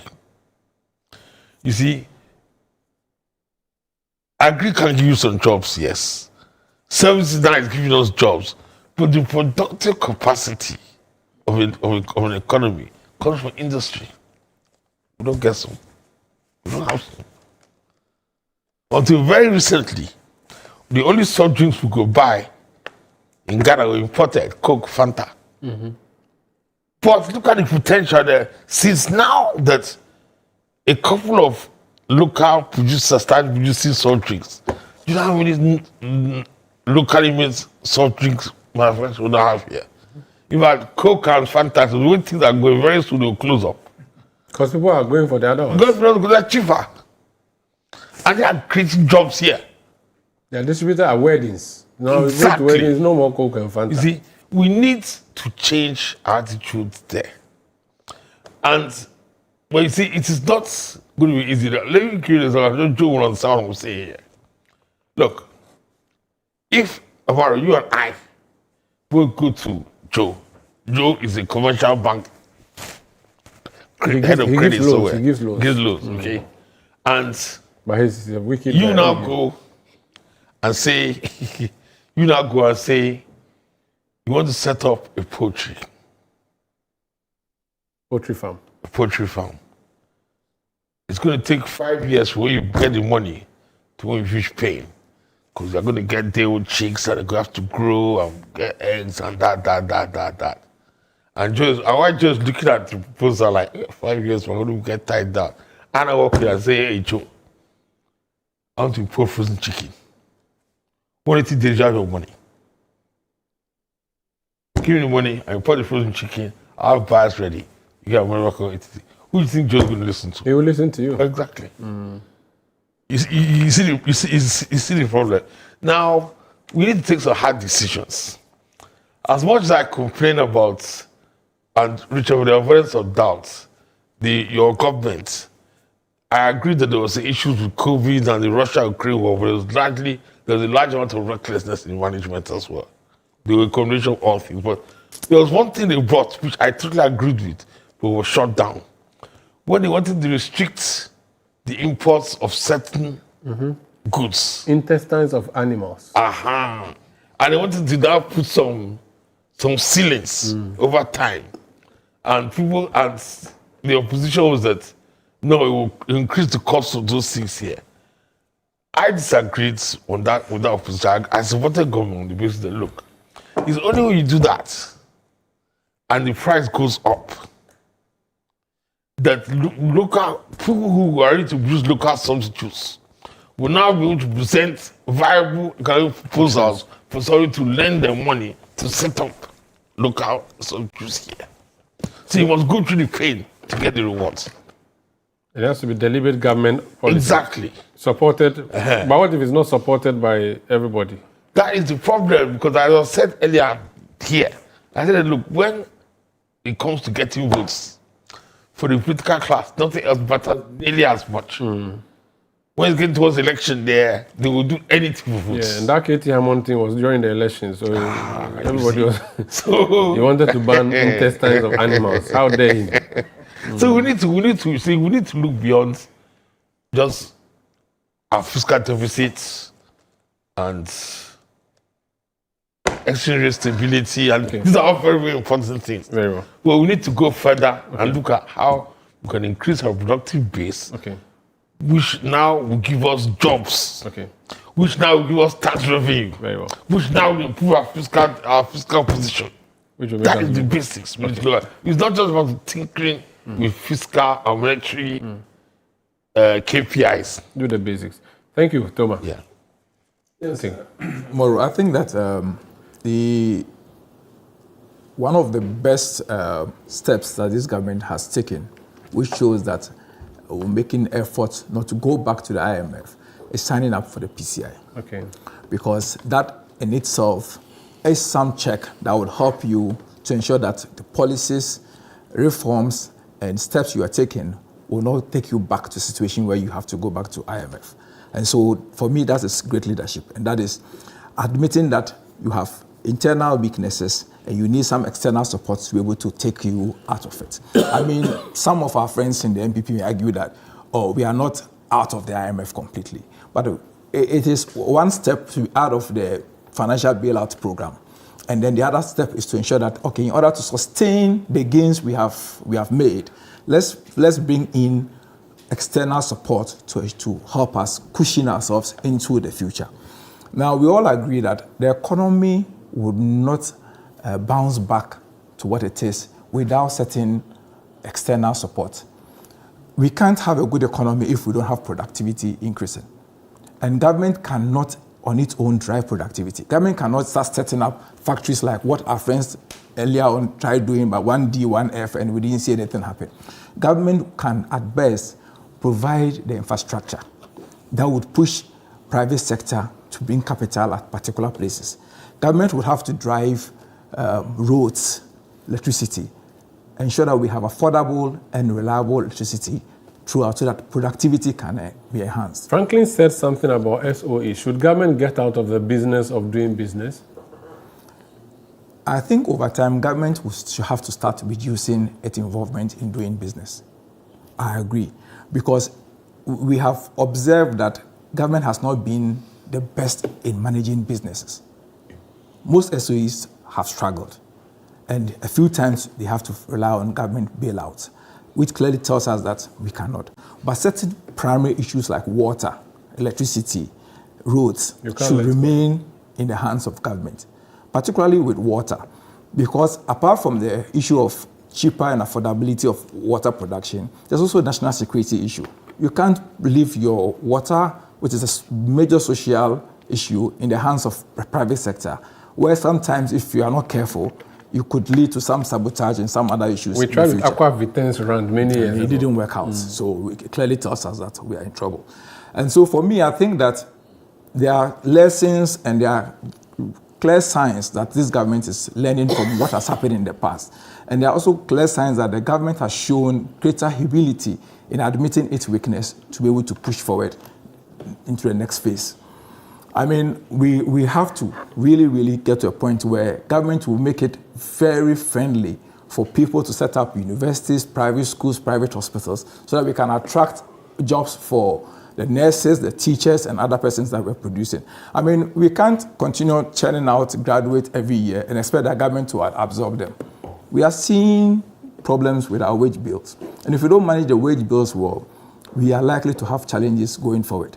Because you can't continuously employing without having enough productivity to meet the wage bill. And so definitely, government would need to do that. And government has shown some discipline going forward. I mean, the key word here would be discipline going forward. But can we cut down salaries? Wage bill, can we really do that? There's a challenge with cutting down salaries. You would go into an issue of having to do redundancy and paying people. And you remember what happened some time ago when we had to do what was that program? There was a major redundancy issue program generally, where we're trying to reduce the public sector workload and all that. And it really affected us. So it's a big one. Very well. Thank you, Lamti. Let me, Richard Anyagba, I want you to advise the NDC on what they can do so that we don't go back to IMF. Well, I think the first point is to be honest about where we are They claim that we're out of the woods. Stabilization or stability is not equal to transformation. And so we have to be candid about that. And they create the impression that they have done some yeoman's job to exit the program, only to say they have readmitted themselves to the program.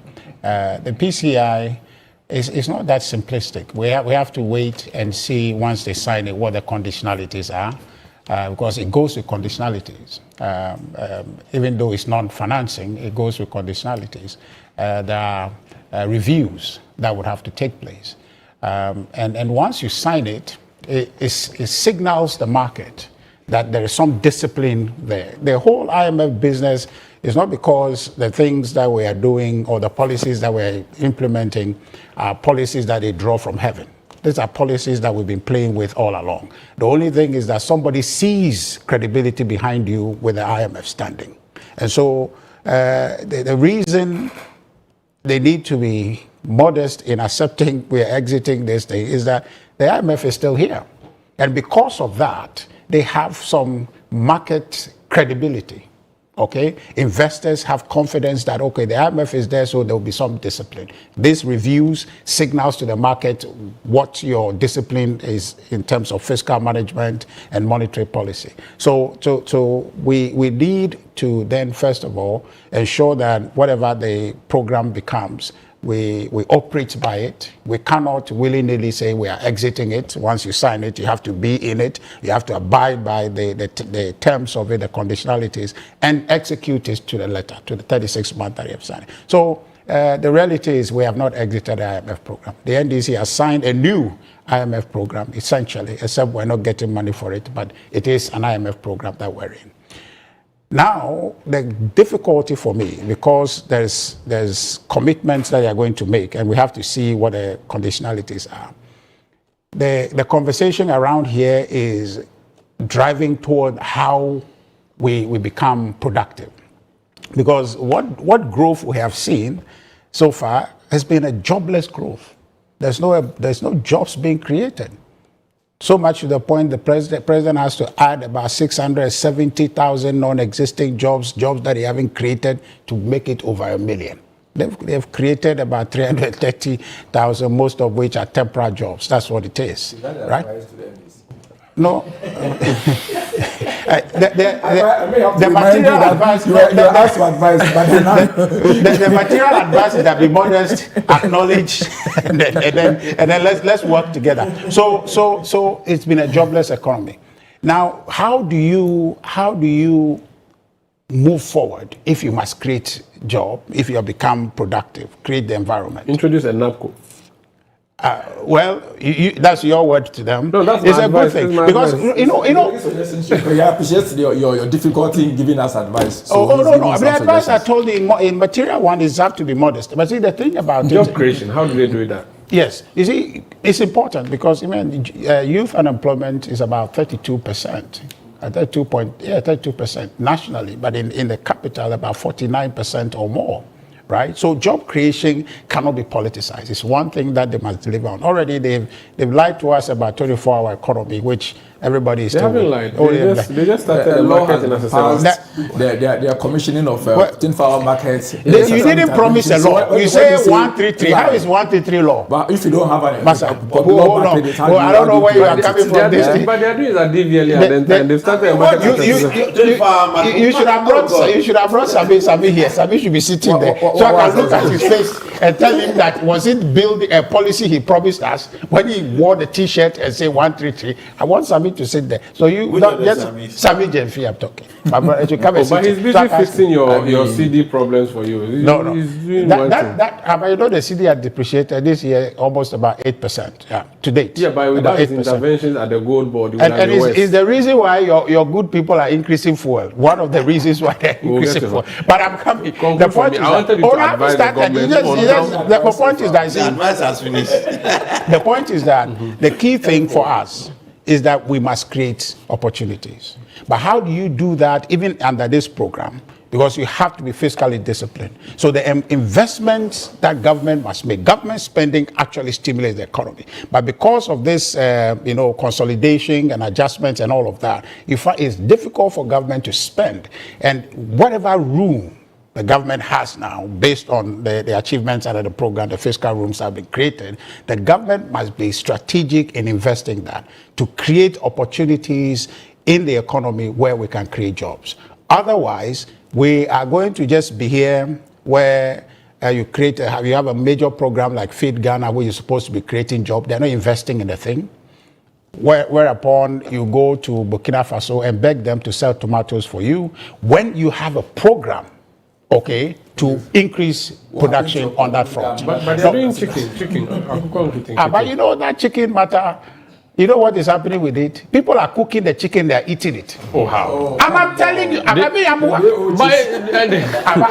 long have you given it to them? They give it to them. They are not marketing the thing. They are not building, because the idea was that give it to them. Yes. Let it grow off of that. And but when the chicken grows, they cook the thing and eat. Yeah, but if the stomach is not full, we can't go to market. That's what I'm saying. That it's not a sustainable model. I don't think this is true. This is true. No, it's true. Oh no. I'll give you a station officer's numbers. From lying by Franklin, but now it disappears. You are going back into that definition. No. If you pay attention, I have been. Which one? But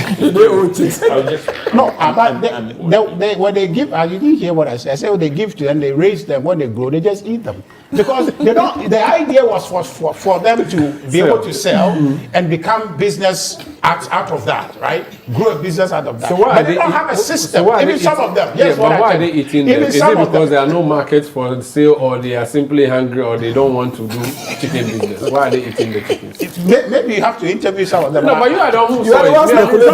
What I'm telling you, the report I got, it is not the reasoning why they are eating them. The report I got is that they are eating the chicken.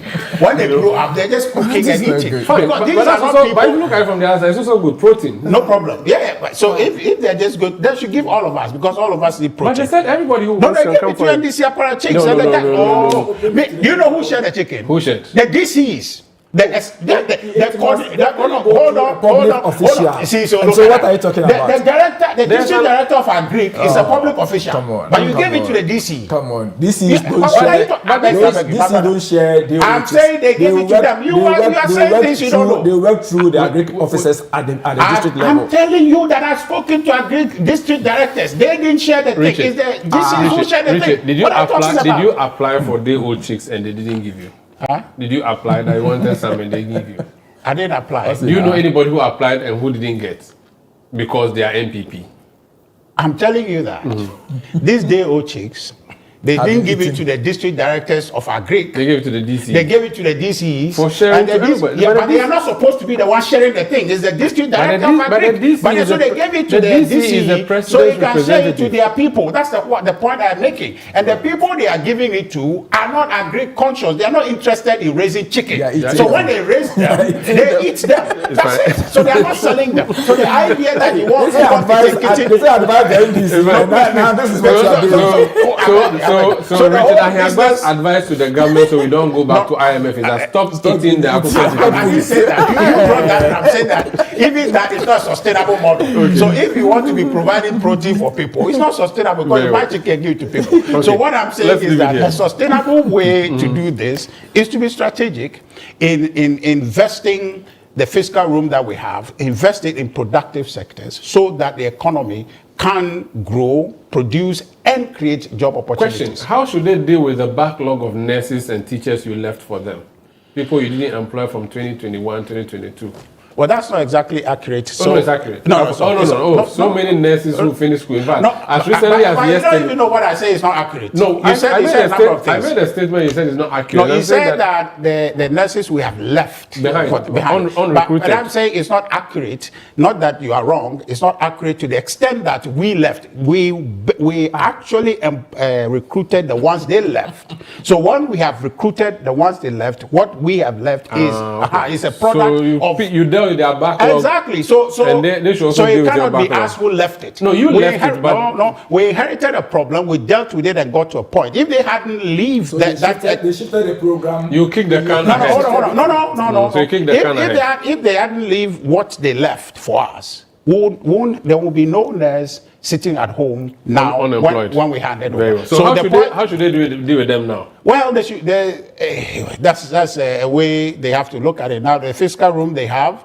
how they are going to be able to use it, if to give clearance for finance ministry to give clearance so they can employ more. Because definitely we do need nurses in our hospitals. Okay. You understand? The current venture where we are shipping nurses out of this country after we have spent money to train them, I find it very problematic. That is the only way they are trying to create opportunities for them. That will come back and haunt us someday. They'll send money when they go. They send, what do we call it? That money that they send abroad. Remittance. Well, I don't know how strategic that is, but then we are going to need the nurses. Okay, there come a time where you have money, but that's not what you need. Okay, you so need policy actual that people to be able to help you. So it's not No, I'm not saying about senior. I don't know why you want to point out everything. I'm saying that that's what is being done, and I disagree with that. But you say you started it. It has nothing to do with whether we did it So you or we don't. disagreed then and you disagree today. The point I'm making is that if you are shipping your nurses out of this country because you can't create opportunities for them, it will come back and haunt you. That's the point. Unless you think you are producing more than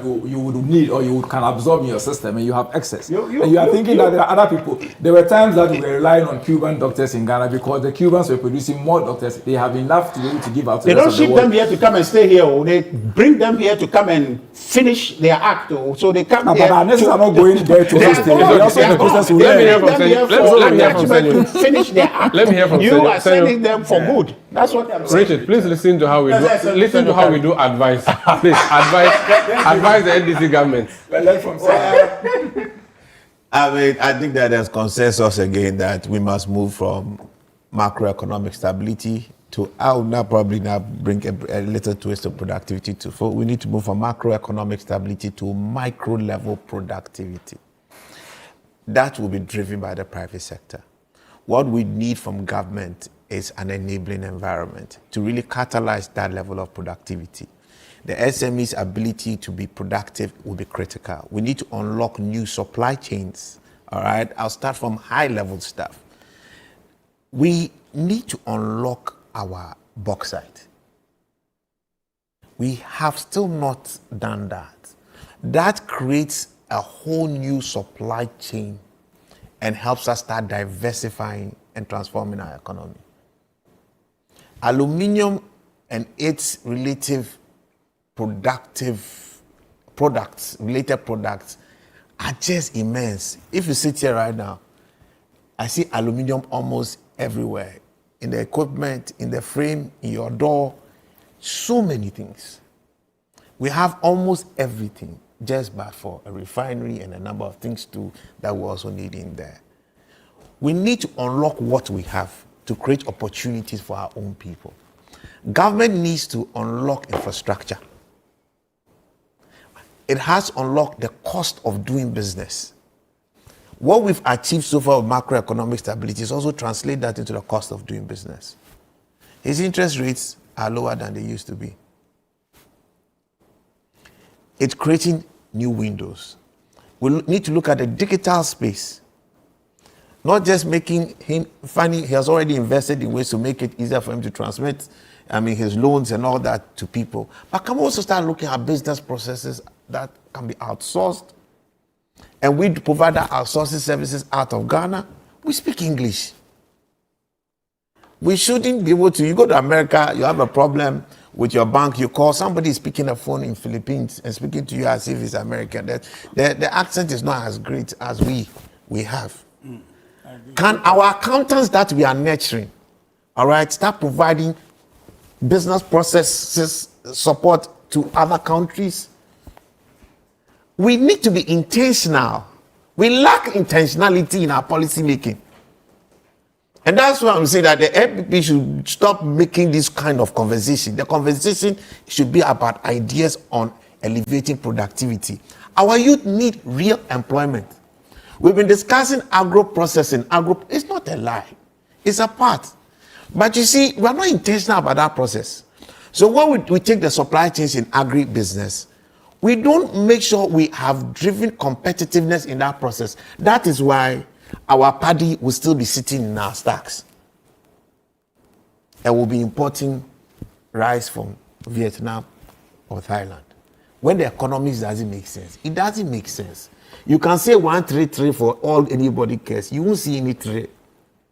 You understand? So let's start getting practical and intentional. And politicians must realize that they are not the repository of all wisdom. And as a matter of fact, you're supposed to guide and shape the trajectory of the economy. You are not the economy.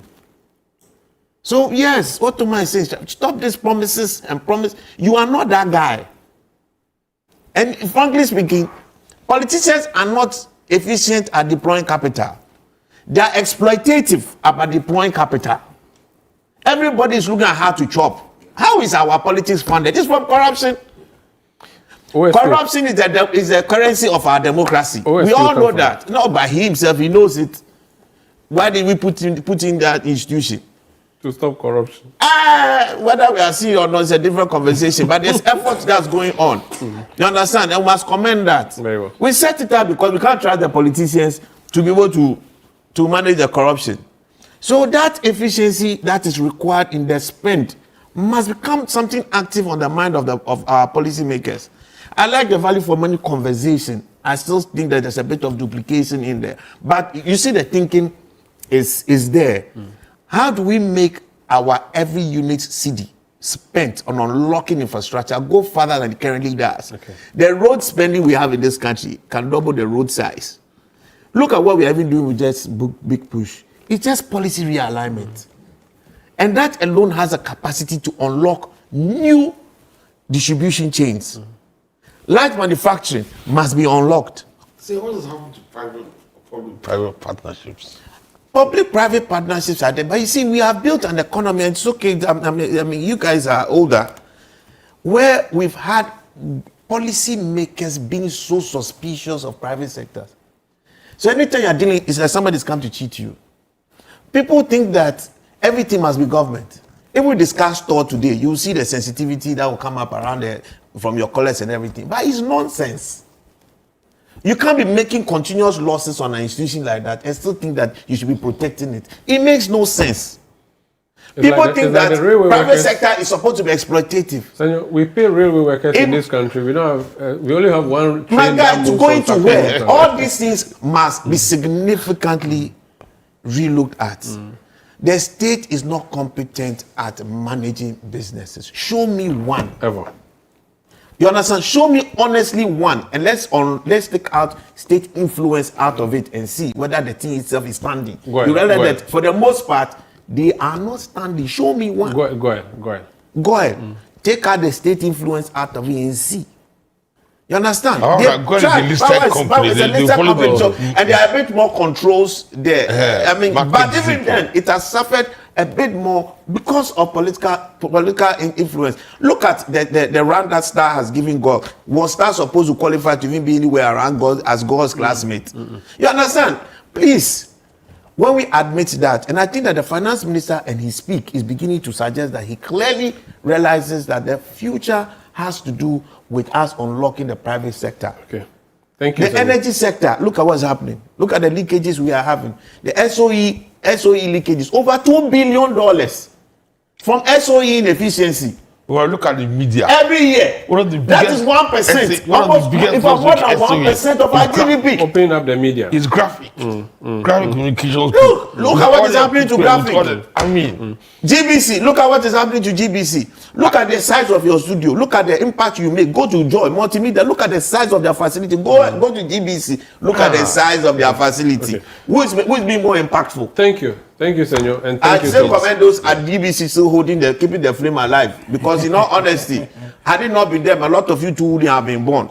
Thank you, Senor and Thomas. I'm going to take a break, but Franklin says he has something quick to say before we go. Franklin.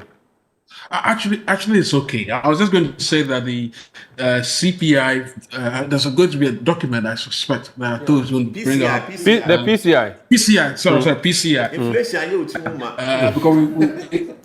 because we've been asking, and we probably need a document and he says it's ready by July, so we'll see. Okay, thank you. Let me bring some messages that our viewers have been sending through. Edith says, when will you bring the Minister for Health into your studio? Those people have scammed us. They claim they want to recruit us. They opened a portal for 2 weeks in batches according to regions. Every day during those 2 weeks, they claimed they released slots for us to apply. But when you open the portal, there are no slots. I checked the portal every day for the 2 weeks and there was never a slot available.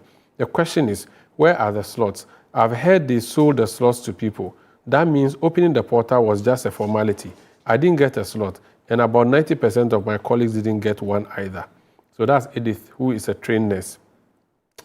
Lamtig, I have a special message for you. Good morning from Nimatu.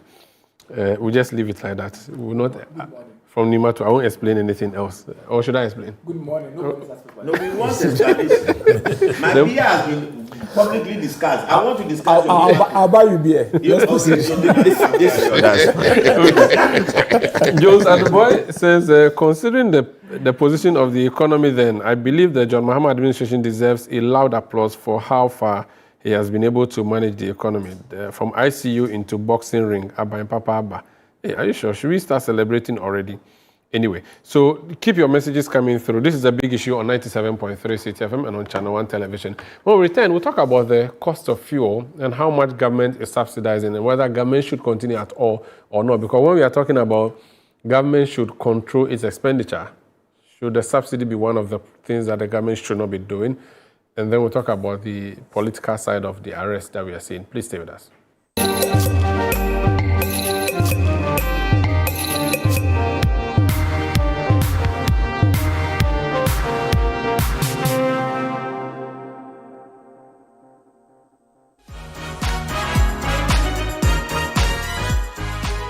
This week on the Upside Down Show, outspoken and seasoned journalist Paul Adam Ochiri sits down with Frema Edunyame for a bold and revealing conversation from political neutrality in the media to matters of law and national discourse. People believe that a journalist shouldn't take sides. But why so? Why should journalists be? Why shouldn't lawyers be neutral? Why should a journalist be neutral? Journalist is like anyone else. Did you want to be a lawyer at some point, or you just needed the knowledge? Yes, I studied law. I have a law degree from the University of Ghana as an LLB. Okay. I was the second batch of the postgraduate students in 2001. Okay. So where did all those stories come from? It's people. It's up to them. He speaks candidly and without restraint. If I'm not a lawyer, Kwame Ahoy, they call him law professor, he too is not a lawyer. Are you going to watch the World Cup in the US? Will you go? I am still not used to a World Cup being played in different countries. I like to watch World Cups in England. In 2002's World Cup, I watched in England. England is the home of football. They'll set up Trafalgar Square. Yeah. They'll set up all of those beautiful places. So will you go this year? Are you thinking about it? I would want to. I'll see the Ghana-England game at home. I'm planning to have people with me to see it. Make a date this and every Sunday at 7 p.m. only on Channel 1 TV. Family pressure can feel heavy, especially when love comes wrapped in expectations. But how do you honor your family without losing your voice? On Lifeline this week, we're having an honest conversation about handling family pressures, setting boundaries with respect, choosing your own timing, and living the life that fits your purpose. The importance of family cannot be overemphasized, but sometimes the influence of family can feel like a pressure and can even be overwhelming. Talk to us about the areas family can sometimes try to interfere. So you have areas like marriage. Okay. Your family wants, even if they don't want to choose a partner, sometimes they want to be able to tell you where not to marry from. Or where to preferably marry from. In some families, you're actually told, you're given a few families to pick from. You need to understand that boundaries are important and that you can still set them respectfully. Make a date with Bishop Fred Wenchimensa on Tuesday at 10 p.m. only on Channel 1 TV.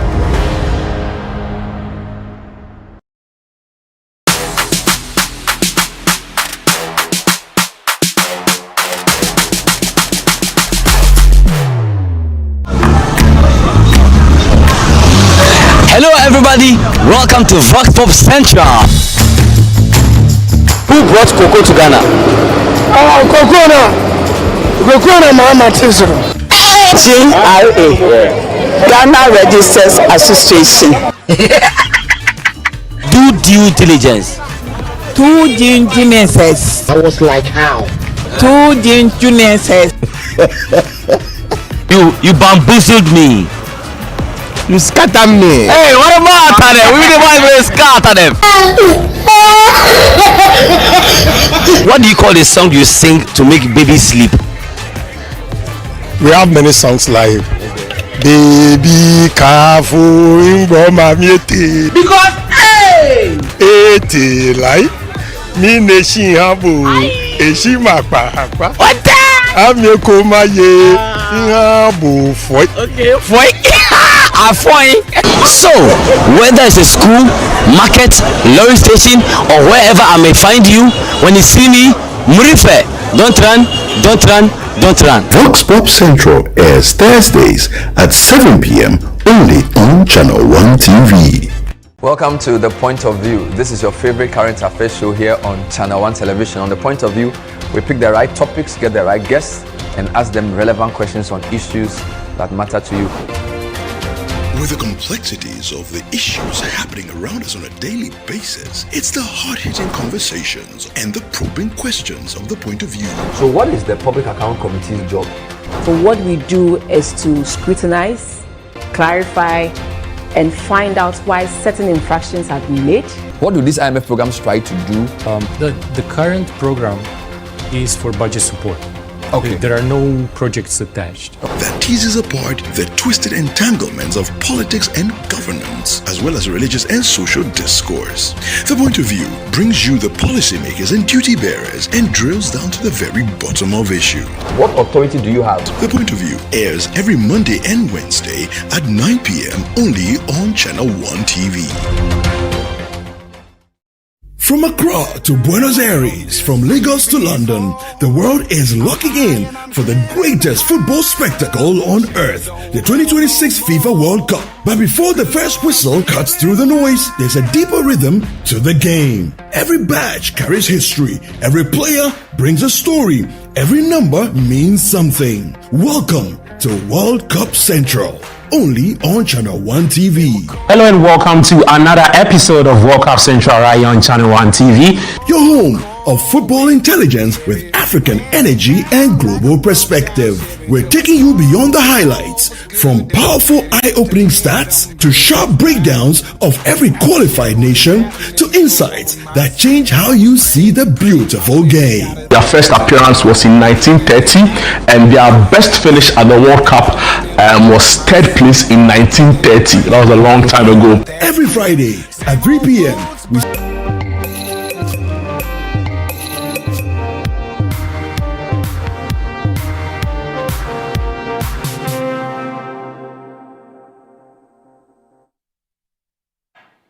You're welcome back. This is a big issue on 97.3 CTFM and on Channel 1 Television, broadcasting from our studios at number 5 Owula Hansen Lane at Tesano in Accra. I am Umaru Sanda Amadu in studio with a brilliant set of panelists discussing the big stories of the week. Let's talk about subsidies. Yesterday, the government issued a statement announcing that the subsidy that they put on petrol for the past 1 month or so, they've taken it off. However, the one on diesel has not been taken off, but reduced. Okay. Should government be subsidizing? Yes. I mean, as a country where we have a lot of people not doing so well, subsidies are good, but would it come back to bite us? And why is the subsidy on petrol gone? And government is not saying anything about that. So you are in the petroleum space, or petroleum space is a proper term to use. What do you understand what the government is trying to do to be? It's not what we understand. It's just an obvious fact. It took out some margins the last time to help minimize the impact of the price shocks that we have all experienced within the entire globe. So it's not just a Ghana situation, but it was localizing its intervention. It took out quite some significant amount of margins at the time. I think I should value it, possibly give me a few minutes. I'll give you an absolute value in real terms. But what has happened is that was a temporary intervention. Because you remember, was it on your show? Yeah, it was right on this show. And you had the Comac people complaining big time about the impact that was going to have on them, because practically they were now subsidizing in their instance initially the cost of diesel in particular, because that had gone into a negative. That fund that was touched significantly funds the transportation of products across the country. There's a buffer inbuilt. It can only take a shock for a period.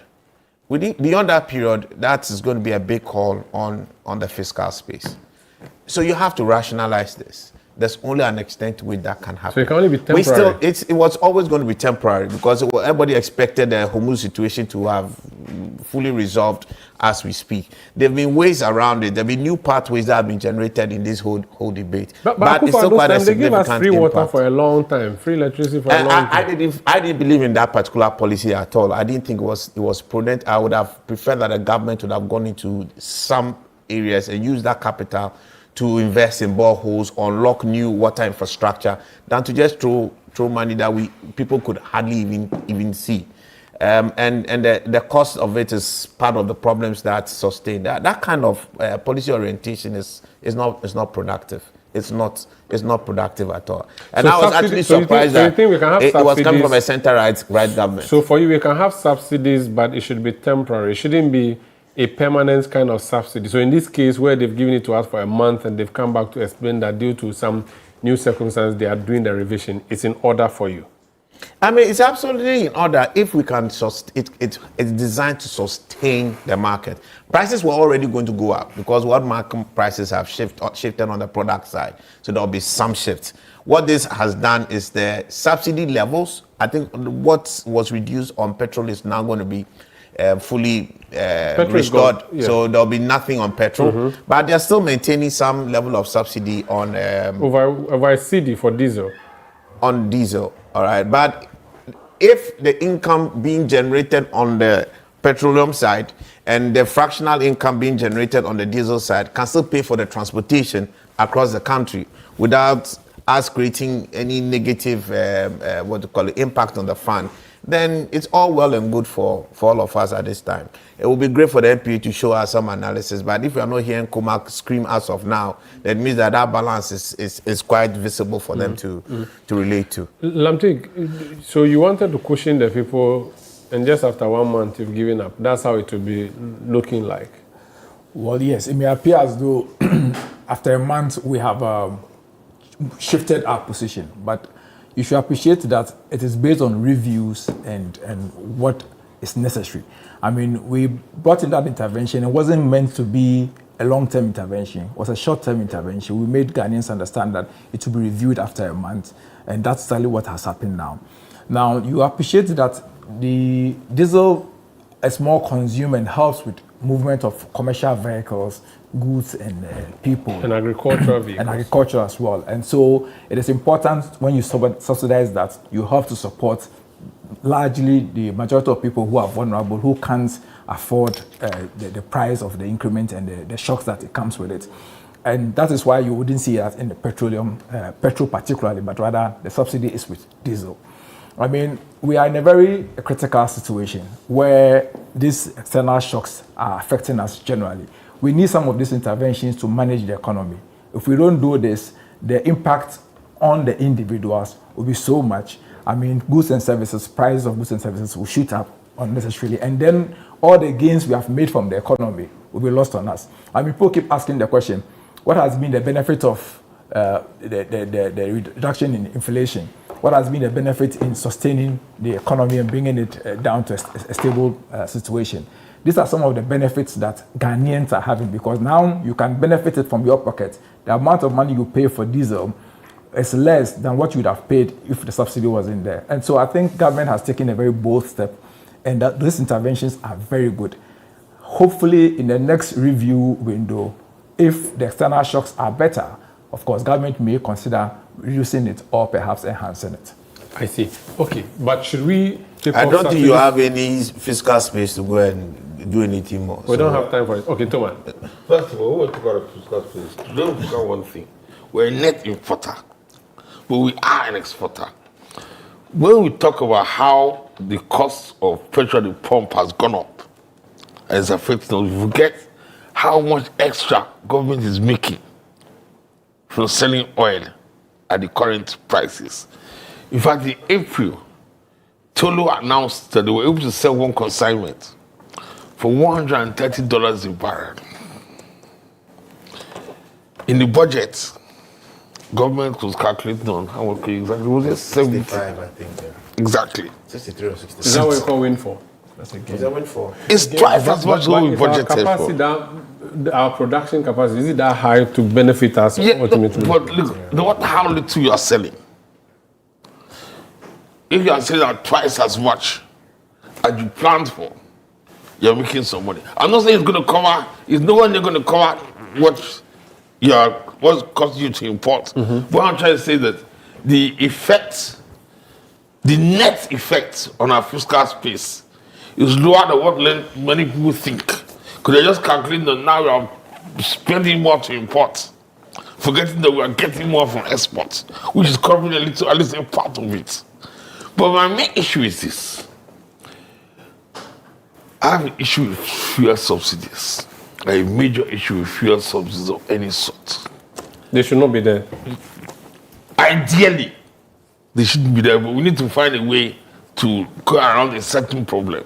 The problem, of course, is that the lower income people can't afford petrol when the price goes up. All right? But the issue is this. When you now subsidize fuel across boards, who are you really subsidizing? Is it the market woman who takes trotro with her things to Makala market in the morning, then evening she enters trotro along with 60 other people and goes back home? Or is it the big men who enter their 4x4? But that's why that's why he maintained diesel but took off petrol, because Senor Jose drives a big V8, he buys petrol. But me, I enter Trotro, 1207 or one Voxy can carry like all of us. So that, and they possibly use diesel. I think Benz 207 uses diesel. So they have targeted it properly, have they not? I don't know about the technicalities of that. But are you now saying that all who enter commercial vehicles are enjoying the subsidy? And that would be the presumption. Except taxes. If that is the truth, then I'm cool with that. But that's not the truth. Yeah, that's not the reality. It's not quite the truth. It's just a presumption. But what I'm concerned about is that the subsidy should not go to the well-to-do. It should go to those on the lower end of the market. Should we give fuel coupons to Trotro people, for instance, so that you could try that if they'll not be forced. My brother, we've been in this fuel subsidy business before. We're losing almost $500 million every year. So it's not a conversation to be had. But we do it with the fishermen. Let's get it clear. Let's get well educated on this. What the economy needs is competitive, efficient, and affordable transportation, not fuel. Our mistakes we've been making on the policy front is to be throwing things like this that have been unsustainable. All right? And instead of us reforming our transportation infrastructure and system, $500 million all these years, look at all the times, all the years that have passed. If we had invested in our rail network, we'll be discussing 16 hours on this Accra-Kumasi route today. All right, this should not be a conversation at all. Or put more Ayalolo buses on the road. Would have been looking at very minimal impact on transportation cost. You are not interested in fuel, you're interested in transportation. There was a time, all right, that coal used to power transportation. There was a time that steam used to power transportation. Technology changes. So it's not the what fuel. you really want is transportation. Unfortunately, between you and I today, you are spending more on fuel than I am. Because I'm driving an EV right now. So I'm not spending at 9. You have seen the light. Yeah, I have seen the light. I have moved on. All right, I'm not spending a dime on fuel. I'm worried about the price of electricity. All right. That's what I was going to ask you. Exactly. Does it cancel it out, or? It is more efficient driving an EV. I'll tell you. But cost-wise? Cost-wise, I charge, if I charge, well, the one I bought is smaller, 150 Ghana cedis a week is done. When I move my Nissan Patrol, I will spend like 2,000 cedis, 1,800 cedis a week. So this is no brainer. And it's much more environmentally It's environmentally friendly. My son has more respect for me because he's an SDG president in his So you can use you as an example. It will just because he's been accusing me of being an irresponsible citizen, funding and supporting oil because fossil fuel. These children they talk by heart. Yeah. They know so many things. They know. Look at this. I'll tell you a story. I took my son to my farm, and then we're just clearing the whole place. We were taking 500 acres. I think we're just clearing maybe about 120 at the time. And he was very young, and he gets there, and he gets angry. How can you do that? How can you do that? Don't you know these plants are all living things? This tree is a living thing. If people come and start cutting all of us here, we will be happy. The children today, I beg you. Wow. So the times are moving. People are getting more responsible and aware. So we need to rather invest properly in efficient transportation. So as we are discussing these reforms, these are the things that back into the conversation before. And these are the things I want to hear a bit more from a center-right party. Richard, you guys lost your way. You have a perfect opportunity to restore your path. You were a center-right party. We were in school. This NPP we see today is not the NPP that we knew. We were in school. We wanted to hear the likes of J.H. Mensah speak, Darocha speak, Kwame Pianim speak. We couldn't wait to hear them. Now they are socialists. Now we don't even know this Wotumistic kind of culture that has overwhelmed. I just pray that they'll change. What is Wotumistic? But you guys were intellectual. You were setting clear path and policy options. Right. The debates, even in '96, when you were and you were a proper minority, your wisdom was permeating. So right now, I'm not saying. Afenyo Markin is doing a great job. I don't think they can find anybody better than Afenyo Markin. So they shouldn't even try any other conversation. We are talking about the party as an institution, collectively, the posturing, the attitude, the policy options, the debates, the quality of it, the intellectualism. Man, you know boy, are you that? No. Okay. It's I'm not going to take the stance. This one you deserve the right of response. When you carry some people especially when to be representing yourselves on media, it doesn't help. He said your party has become Wotumistic. I don't know what that means. I'm sure he will take steps to go to add that to the dictionary so we can understand what it means properly. But I agree with him. I mean, that 1996 Parliament was a classic. But it's being replicated even now with the strength that we have in Parliament, with all the heavy backbench of the NDC. They still can't seem to do anything, get anything right. But you see, what Sergio said is true. But sometimes, so if you take a policy like the free SHS, for example, it's more in its character, more socialistic in outlook. But there is a market element to it, that if you want to advance and give people opportunity to go in the marketplace and fight to make a living, you must equip them. You understand? So exactly. So that the underlying idea is still there, but then you have to prepare. So at a certain stage, when we reach a certain point, you won't see this kinds of implementation anymore. Otherwise, you create a competition where people are not equipped to come in and engage. Let me let Thomas land on the subsidies, and then I'll come to you. So Thomas. Well, you see, one option is to let everybody pay the full market price. Government gets its money. The government allocates part of the money to assisting the relatively poor in other ways. But of course, that too is complex. Because, everybody pays normal rates for petrol. How do you determine who should get what form of extra government support? And how do you deliver it? That also could be a problem. You see, I'm arguing that, that's not for me to decide. But you should think about how to deliver support in other ways than just doing a blanket subsidy for everybody, to benefit from. When some people don't need is something people like Senyo, people like Richard, people like my boss here. These guys, people don't do something. It's people like me that do something. I don't have a car. I do public transport. You don't have a car anymore. I don't have a car anymore. You used to drive some small. There was this car you used to drive. Yeah, I've been seeing in my neighborhood. I think Tomo was driving the last of the Opel Vectress, or was it Opel Astra? No, it's Skoda. Skoda. I had a Sentra. Okay. But after my surgery, you don't drive anymore. After my surgery, I sold the car. My bills were heavy. I was in the hospital for months. Richard. Yeah. Fuel subsidy maintained on diesel, reduced on petrol, an intervention for 1 month. They are monitoring the situation. Should the government be subsidizing or should it not be subsidizing?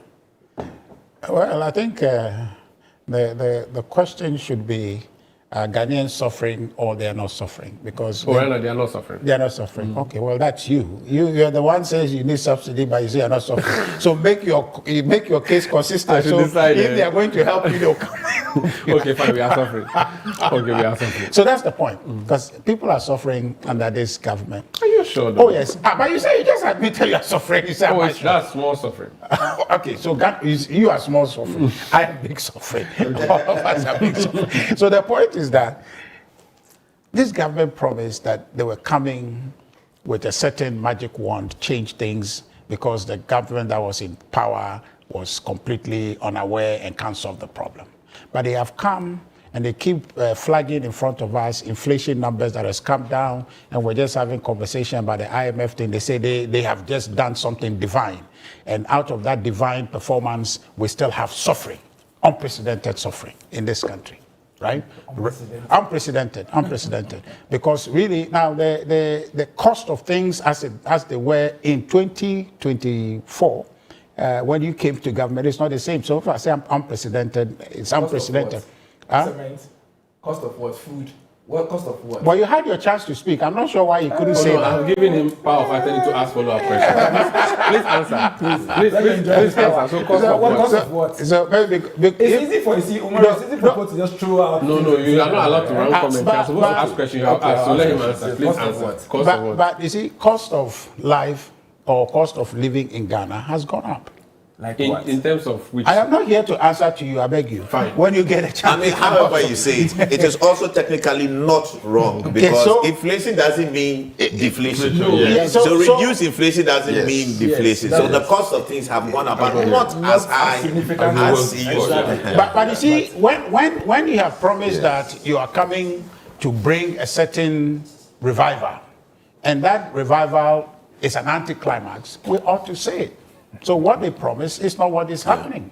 So cost of living in Ghana is not what they said they were going to do. It's not what it was when they were in government. Now, student fees are going up, aren't they? Your electricity bill, you are talking about cement and the rest of it, but you forgot that your electricity bill is going up. That's unprecedented. It wasn't like that when you guys came in. You understand? When your water bill is going up, but the thing about it is can't even get the water to begin with. But electricity can we look at to begin the increase versus the rate of increase? So I always make this point. Somewhere in 2022, 2023, there's this mall I go to buy my stuff from. It's a mart I used to go buy stuff from. At a point, they stopped writing the prices of the goods on the shelf. And when I asked them, they said because it's unpredictable, every week they have to change. So they've stopped printing the figures to put there. That was bad. This time you don't have that. The prices are there. They are at least you are guaranteed that they will be there for some time before they change, even if they will change. Is that not something that should be celebrated? I don't know what mall you're going to, but the point is that cost of living has gone up. I don't know where you go to buy your stuff. I really don't know where you go to buy stuff, because maybe you're in a different class. Even though you need help, you are still shopping in these big places. You mean I'm living big? You're living large. Okay. I think that's what it is. I'm living beyond my means, like the government. Within perhaps just I have a deeper pocket, so it's still within your means. See, so what we're saying is this increase, this government, based on the picture they painted for us, they should have found a way to absorb this thing, because when they were in opposition, that was what they were saying. The minister for energy, he was preaching from the pulpit, telling us that how is it that we are exporting oil and crude oil, and then the crude prices have gone up. Where is the windfall? Why don't we use that windfall to subsidize Ghanaians? What is happening to the windfall?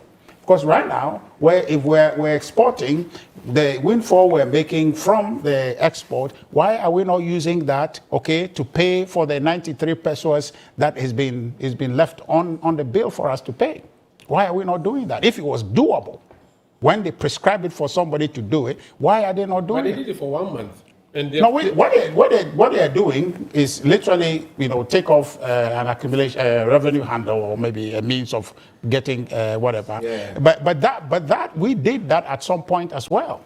But the point is that they told us clearly their prescription is that please use the windfall from the crude export to cushion Ghanaians. I'm saying that we're still exporting crude, unless I'm wrong.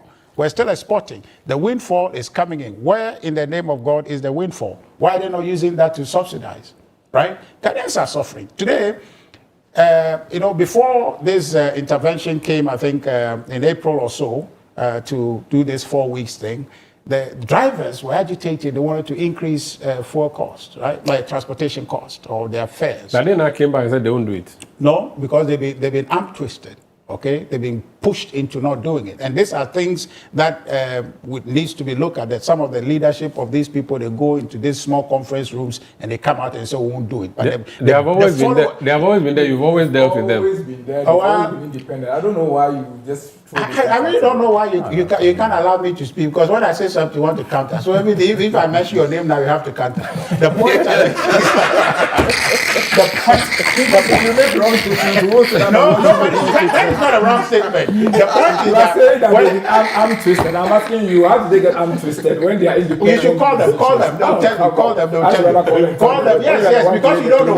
Tell me, call them, but I know how. So they go into these small rooms and come out and say something they won't do it. But VIPs took their ground and they increased it because that's the right thing for them to do, because their cost is going up. Now, with this awareness that is dawning on us, would they increase it, or they'll be going to a small room? Okay. You understand? You remember, I think early this year or so, the government was literally chasing people, arresting people who are private operatives or operators of transport. They are charging commensurate with their input cost, but then they say no. You can't do price control, and then you see it is in their DNA. You understand? It's in their DNA. From those days. From TT. So they were operating along those lines. So right now, when the thing is going, effectively today or tomorrow, I think, Senor, is it from tomorrow? Okay, yeah. So you see, when the thing go up, the question is that door to the small room open again for them to go there, and these people will continue to accumulate losses. I don't like how you're indicting the executives of Ghana Private Road Transport Union. Have I said anything about that? That's what you're doing. Well, I haven't accused them, but I'm just saying they've always been there. What I'm saying is that all around this table, if all of us feel thirsty and want to drink water, and suddenly you call somebody to a small room and you come and the water you brought to us doesn't have this label anymore, right? And we're forced to drink it.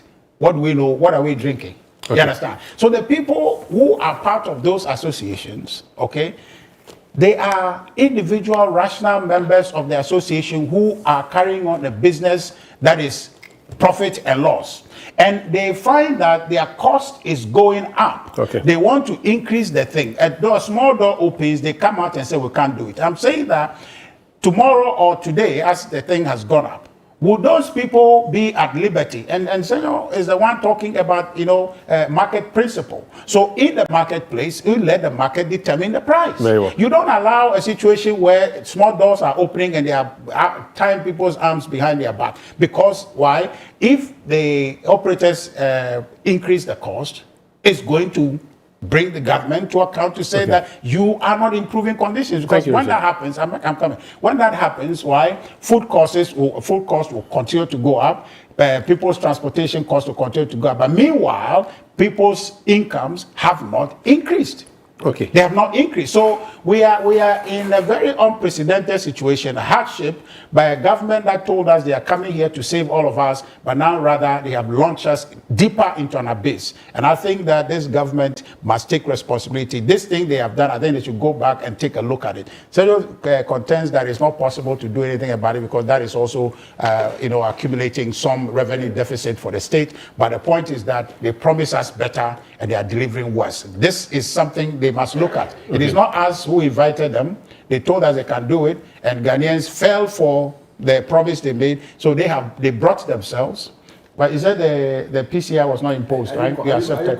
You're inviting him. No, I'm just saying, no. I just want to hear it again. So they brought this upon themselves. Okay. Is that not the case? No, let me take just like the PCI. No, it's okay. I accept the invitation. They said somebody is in the equation. So if you don't know, then you remind me. So we're living in a very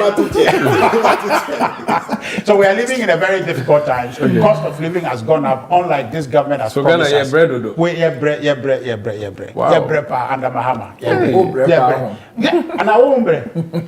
Sorry. So they're pushing. Say, I bring your better tree. So it's a difficult situation. Thank you. But let's allow the drivers to determine their cost and determine their fare. So let the drivers be lawless. They should not be. No. They should. In the past, they have always. No, wait. In the past, you dealt with their union under is it tripartite committee they call it. Sergio says we should go back to our roots. So let the market decide the price. So now every truck driver should decide their price. Yeah, so that we will see the smoothness level of the government. Dear drivers, don't listen to this. Is no, they will listen. Or if you give, they won't take it all because they are suffering. Honestly, they respect their leaders and they know their leaders negotiate better for them. They are suffocating and they are respecting.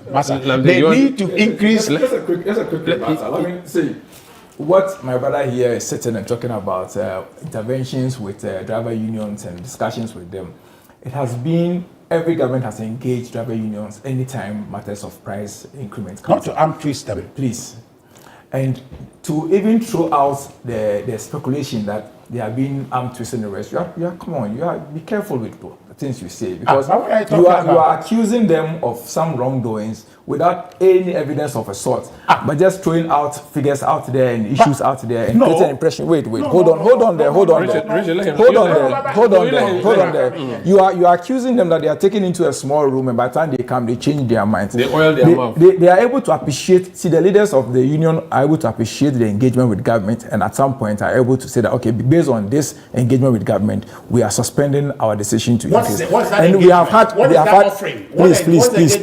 Please. We have had similar situations under your government where you had similar engagement. We are talking about you. We keep going back. We're saying that what engagement is it? I can do this better. Take your time.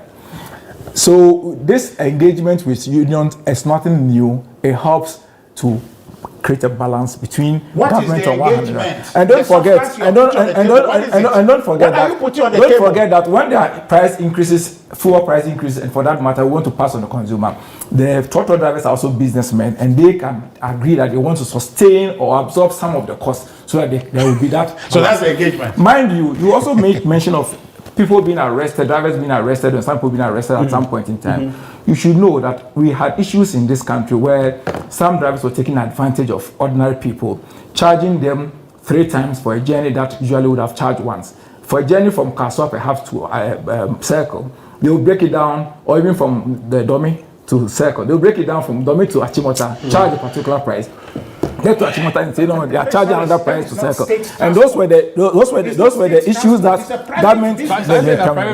Come on. So it should not be regulated. So it shouldn't be regulated. There should be regulations. I mean, come on. For what? Well, why don't you need regulations? Because you can't exploit the people. There's some regulation. No, regulations. So Richard, you are saying that what's the regulation? You should be allowed to pick people from it's not about allowing. It's the individual who is making a choice, a rational choice. Who is making a choice? The person is exploiting the shortage in demand in supply.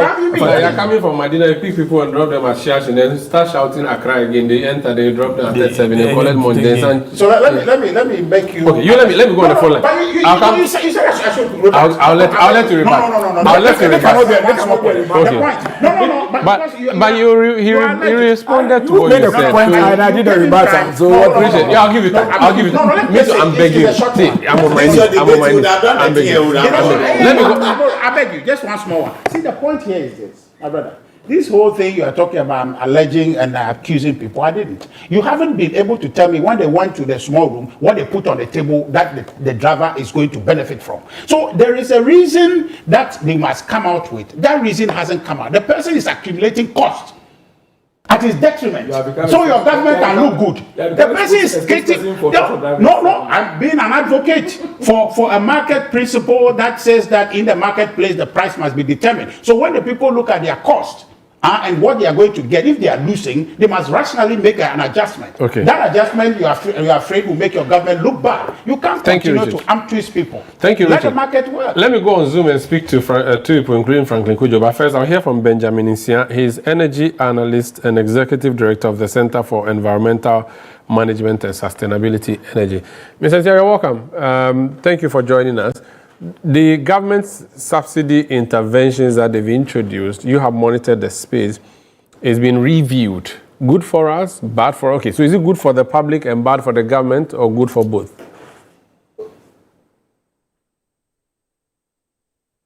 Hello, Benjamin?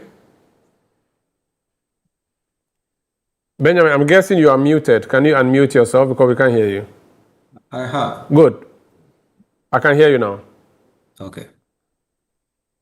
You were not audible, so I didn't hear what. Okay, I'm asking this subsidy that has been reviewed. First of all, should the subsidy have been introduced by the government? Do we need to be subsidizing at this stage, or we should allow the market to play it out? And if it is good, who is it good for, the public or the government?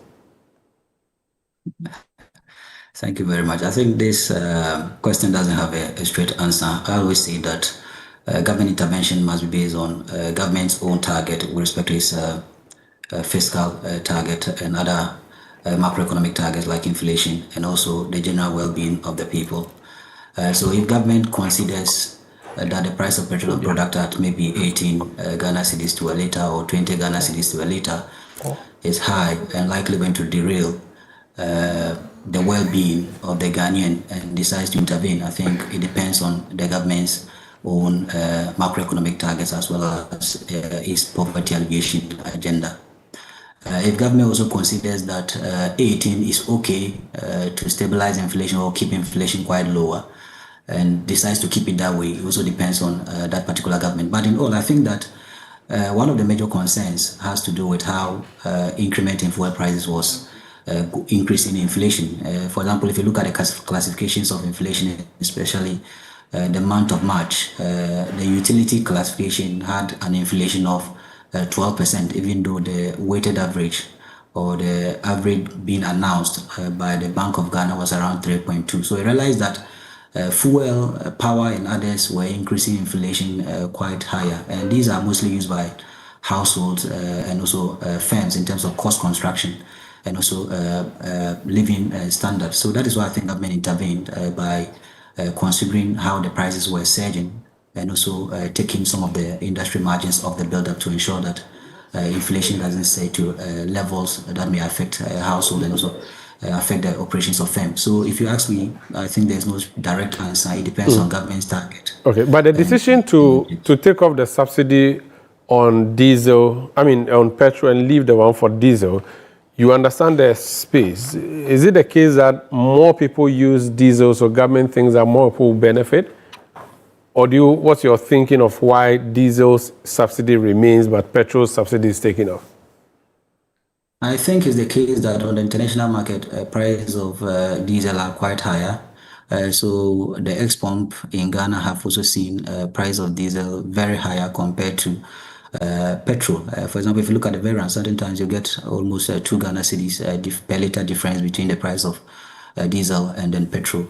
Two also has to do with the uses of both product. If you look at diesel, diesel is an industrial fuel, a transport sector fuel, and for that matter, such higher prices are likely going to affect prices of food and also other cost-related items in terms of firm generation cost or production cost. So that is what I think government rather looked at diesel being an industrial commodity or industrial fuel at also a very higher price, and that is why government decided to cut it by 2 Ghana cedis per litre. And then at that time, the price of petrol was quite even lower. At that time, the price of petrol was doing around 13 Ghana cedis, 26 or 30 pesos per litre, whilst diesel was doing almost 17 Ghana cedis per litre. So I think price variation and also there are various functions in the economy. That is why government decided to focus on diesel.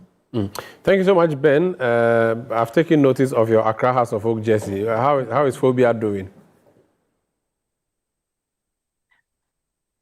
We are doing great. I think are you a player or a coach or you're a technical bench advisor? What are you? I'm a number one fan of Craft. The only team I know. We never say that. Until the Bulls are on. But I think Asilemi is a mighty team. Asilemi is a mighty team.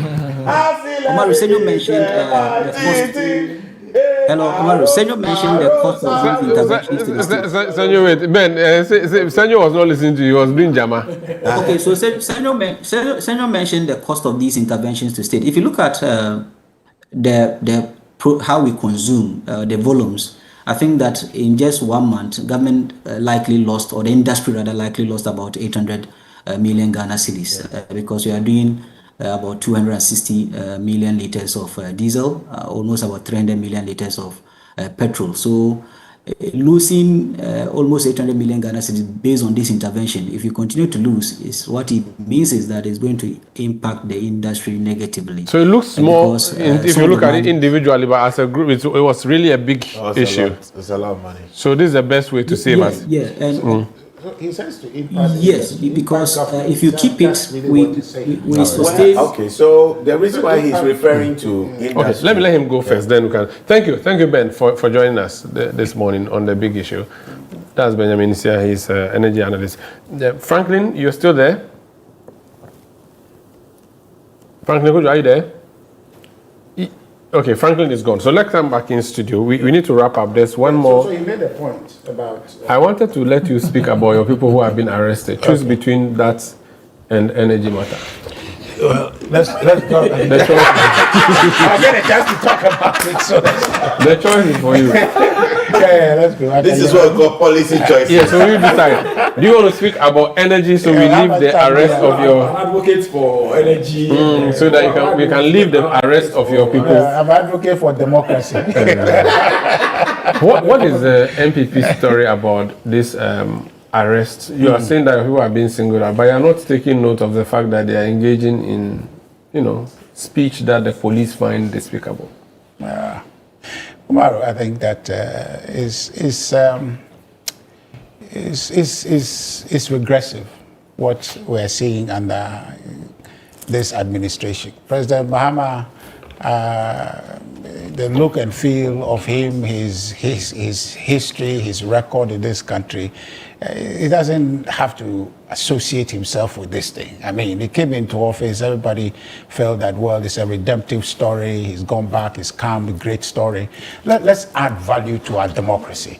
The idea that under him we will have all these repressive, suppressive actions that goes against the rights of people to participate in a democracy. I think that is most unfortunate. You see, I don't think that this one should be an MPP NDC conversation. It should be a Ghana conversation, because really this thing is about democracy. You cannot, Umaru, and you will agree, Senyo will agree, my brother will agree, that you cannot have democracy without speech.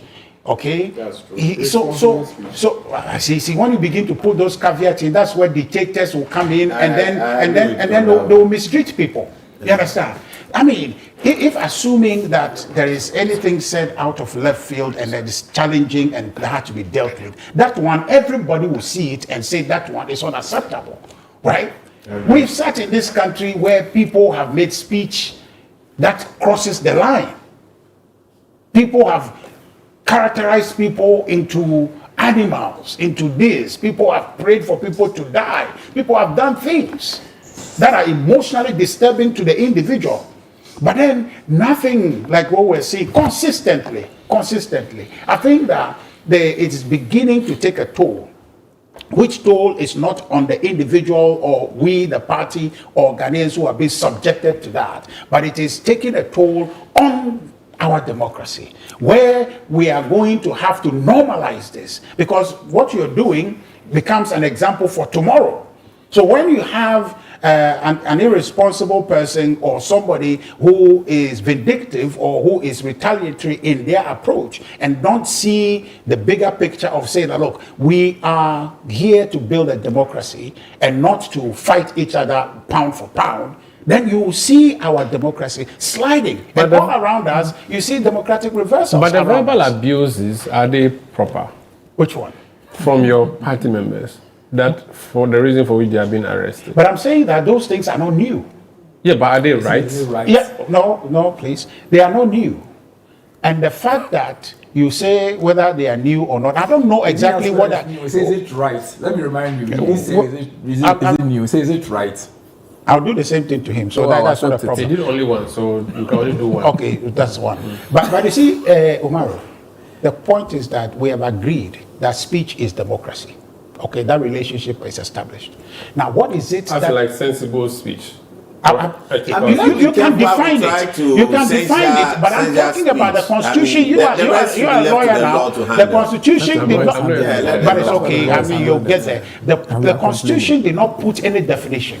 Okay, what I'm trying to tell you is that we need to be careful. All the things that you're saying that are being said, when you are a government in power, you are the one people will aim for. Okay, and when people are engaging in that conversation and you feel that a certain conversation crosses the line, there's a civil procedure to deal with that. But you don't gang up and put military people or national security operative and send them to people's houses, kidnap them at night. It doesn't make a sense in a democracy. It only tells us that why are we getting back into a dictatorship? It doesn't make any sense. You are toying with our democracy. I'm telling you that the only thing Ghana has above any other democracy in Africa or around us, most of them are backslidden, is the fact that our citizens can engage their government. Allowed to talk. Talk, yes. And so if people are talking and you think that that is excessive, well, I'm sorry, but that's democracy. That's what distinguishes us. And I don't think that anybody has said something that is beyond the pale, for which reason they are being invited and arrested. I'm telling you that. Okay. So if you want to indulge that matter and say it, I'm only letting you know that it is becoming a precedent. So that if you feel it's okay and you can justify it today and say responsible speech, tomorrow that word is not going to be taken out of people's mouth or from a dictionary. Somebody too can say that this speech is not responsible. So then we get to a point where our democracy is what is in the ring and we, the political parties, are boxing it. And at the end of the day, we won't have democracy anymore. So please, if you go back, tell His Excellency that he's a nice man, we like him, but what is happening under him, he cannot pretend that he has not seen it, that he has not heard it, and is continuing as he has been quiet. Our suggestion is that he's complicit in it, he's enabling it with his silence, and if he doesn't act, this will degenerate, and perhaps someday some bad people will copy and replicate, and that will be the demise of our democracy. The view is that you are not allowing opposition voices to be heard. This is a democracy. You can't just be rounding up people, arresting them for Facebook posts about things you have said worse in the past. I have a challenge when we make such sweeping statements, universal statement that we think it should apply generally in every situation. I think that we all agree that without free speech, we can't have proper democracy. That is fundamental, and we agree to that. But the issues about free speech also have some parameters governed by law.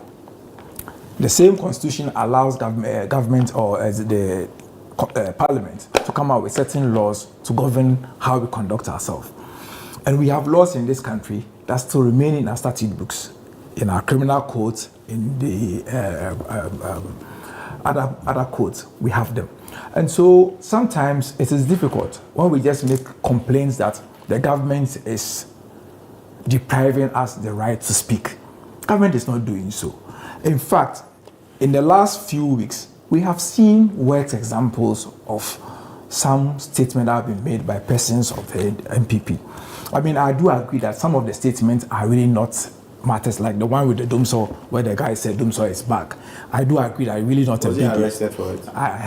He was the one that went to kidnap at night. And we've had voices from the NDC, including voices from persons in government, who have come out to say that no, this is wrong. Because saying Dumso is back cannot in itself be a matter for national security and government. Oh, a lot of us. And I'm speaking now, so you can... So critics condemn that. Oh, I have Don't spoken. say condemn it on record. So you have done it once. Remember this. Yeah, so No, you are not allowed to come in anymore. Carry on for next week. Yes. Somebody was arrested because he said Dumso is back. But yeah, you he see, put up a poster. But what right? I want us to do is that we should differentiate government action sometimes from state agencies. No. Wait. Who is the Inspector General of Police? Who appointed But him? you see, understand this. Even with the state agencies, like the police, I don't think on a daily basis the IGP picks a phone and says that, police, take your time, police in cantonment, go and arrest this person, police in this one. So whoever did that, have you taken action against that guy? But the silence of the president is complicity. I'm thinking, is the government dissociating itself from the arrest of Abronye DC and the other officer, the chaplain? Government will not distance itself from those actions. Okay. I mean, Abronye DC, I don't know if you've seen the charge sheet and seen the facts. I mean, he made statement. The police believe that there is some basis for some actions to be taken, legal action. He's been put before court, and he's facing the normal court process. Okay, just carry on. Yes, I don't see the big deal about Abronye's. That's a big deal. Abronye's prosecutions in court. The statements. remanding of a man into custody who is on bail is a use of a technical rule to show the person where power lies. That's what it is. Mind you, the man you are misinforming the public. He wasn't on bail on those charges. He was on bail on another case, in a different charge, in a different matter. And he has been charged in a different case. The new case has presented itself to the court. The judge is mindful to deal with the matter exclusive of the previous matter. The fact that you have a charge, the fact that you have a case of stealing pending before a court where you have been granted bail. Mm-hmm. If you commit another offense and you are brought before, or you are alleged to have committed another offense and brought before the court in that different offense, the court will look at the situation that, see, one of the grounds for granting of bail is that, are you likely to commit a similar offense when granted bail? And whilst you are on bail, you are alleged to have committed a similar offense. It means that you yourself, you don't qualify for bail in under circumstance. Okay. Because one of the main conditions for grant of bail is to consider whether or not you interfere with the process. Will you make yourself present available to the court, or you are likely to commit a similar offense when granted bail. So that would be the condition. I think that we should not suppress anybody from speaking, but we should also call on our people to be responsible when they speak.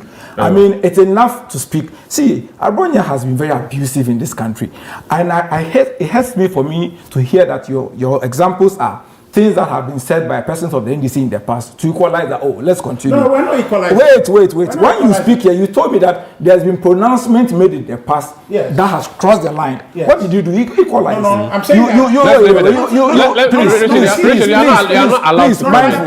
mindful. You make those statements, and I'm saying that. Okay. Those things be permissible because others did and they were not arrested. It cannot be permissible. We must have a point where we must have a point where these things should end. And not to find examples. Thank you. Not to find bad examples to justify current action. Let's leave it here. Thank you. Senor, you are ending the discussion for us today. I would absolutely reject any effort to politically suppress or censure speech. Our democracy has been fought for. The likes of Kotuka lost their lives, hoping that they could part some form of democracy. We've had the likes of Nkrumah fight, jailed, suffer, so that we would have our independence and also some form of democracy.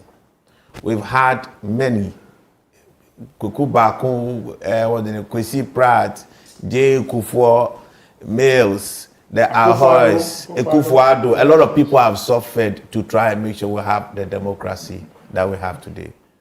We have to defend it with all our hearts and all our might. But it is not a call and a justification of irresponsibility. Our rights and privileges as citizens also comes with responsibility. In the matter of political arrest, the issue is not about the party involved. It's about our ability to be consistent, to be impartial, predictable in the enforcement of our laws. We have to show clear independence in the exercise of that action. And we must also be magnanimous and gracious and reasonable in the application of authority graced us and mandated public officials at any point in time. I feel very scandalized. I feel very abused as a citizen to hear that anybody was arrested for saying what? Doomsaw. That is reckless, irresponsible. It is unacceptable. It's a disgrace to this government. I don't think that it reflects the persona of the president, neither should it reflect his authority. He has no such authority to be doing that to the people of Ghana, who voted and empowered him to be president. I expect the president, I expect his government, and I commend you, Lamtik, for condemning that particular one. He did. I expect that the officers who wanted to show political exuberance, who did that, be held to account and be dealt with publicly. So we start building a certain culture. The culture of a country is defined by what you reward and also what you punish. Thank you. So let's see right action on that ground. But having said that, the last thing, I think that we must also encourage responsible speaking from all the political actors. Abroad here, we all must admit sometimes it's a bit over the top. I don't know, but I think his matter had to do with the court issue. Let the law probably take. Let the law really take it. Thank you so much. Thank you, Richard. No. Why should the judge sue the citizen for insulting him? Thank you so much. It's not about the law. People of God. Richard Anyagba, Director of Communication NPP. Lamtik Apanga, aspiring first vice chairman. Lamtik Apanga, Deputy CEO Gaming Commission. Senyo Hosi, CEO Cleveland Tow. Earlier we had Joe Jackson, CEO Delex Finance. We had, we were expecting Dan Kanamo. Unfortunately, he could not join us. But we also had Toma Emi here join us in studio. I am Umaru Sanda Amadu. The Big Issue returns next week, Saturday. Thank you for joining us.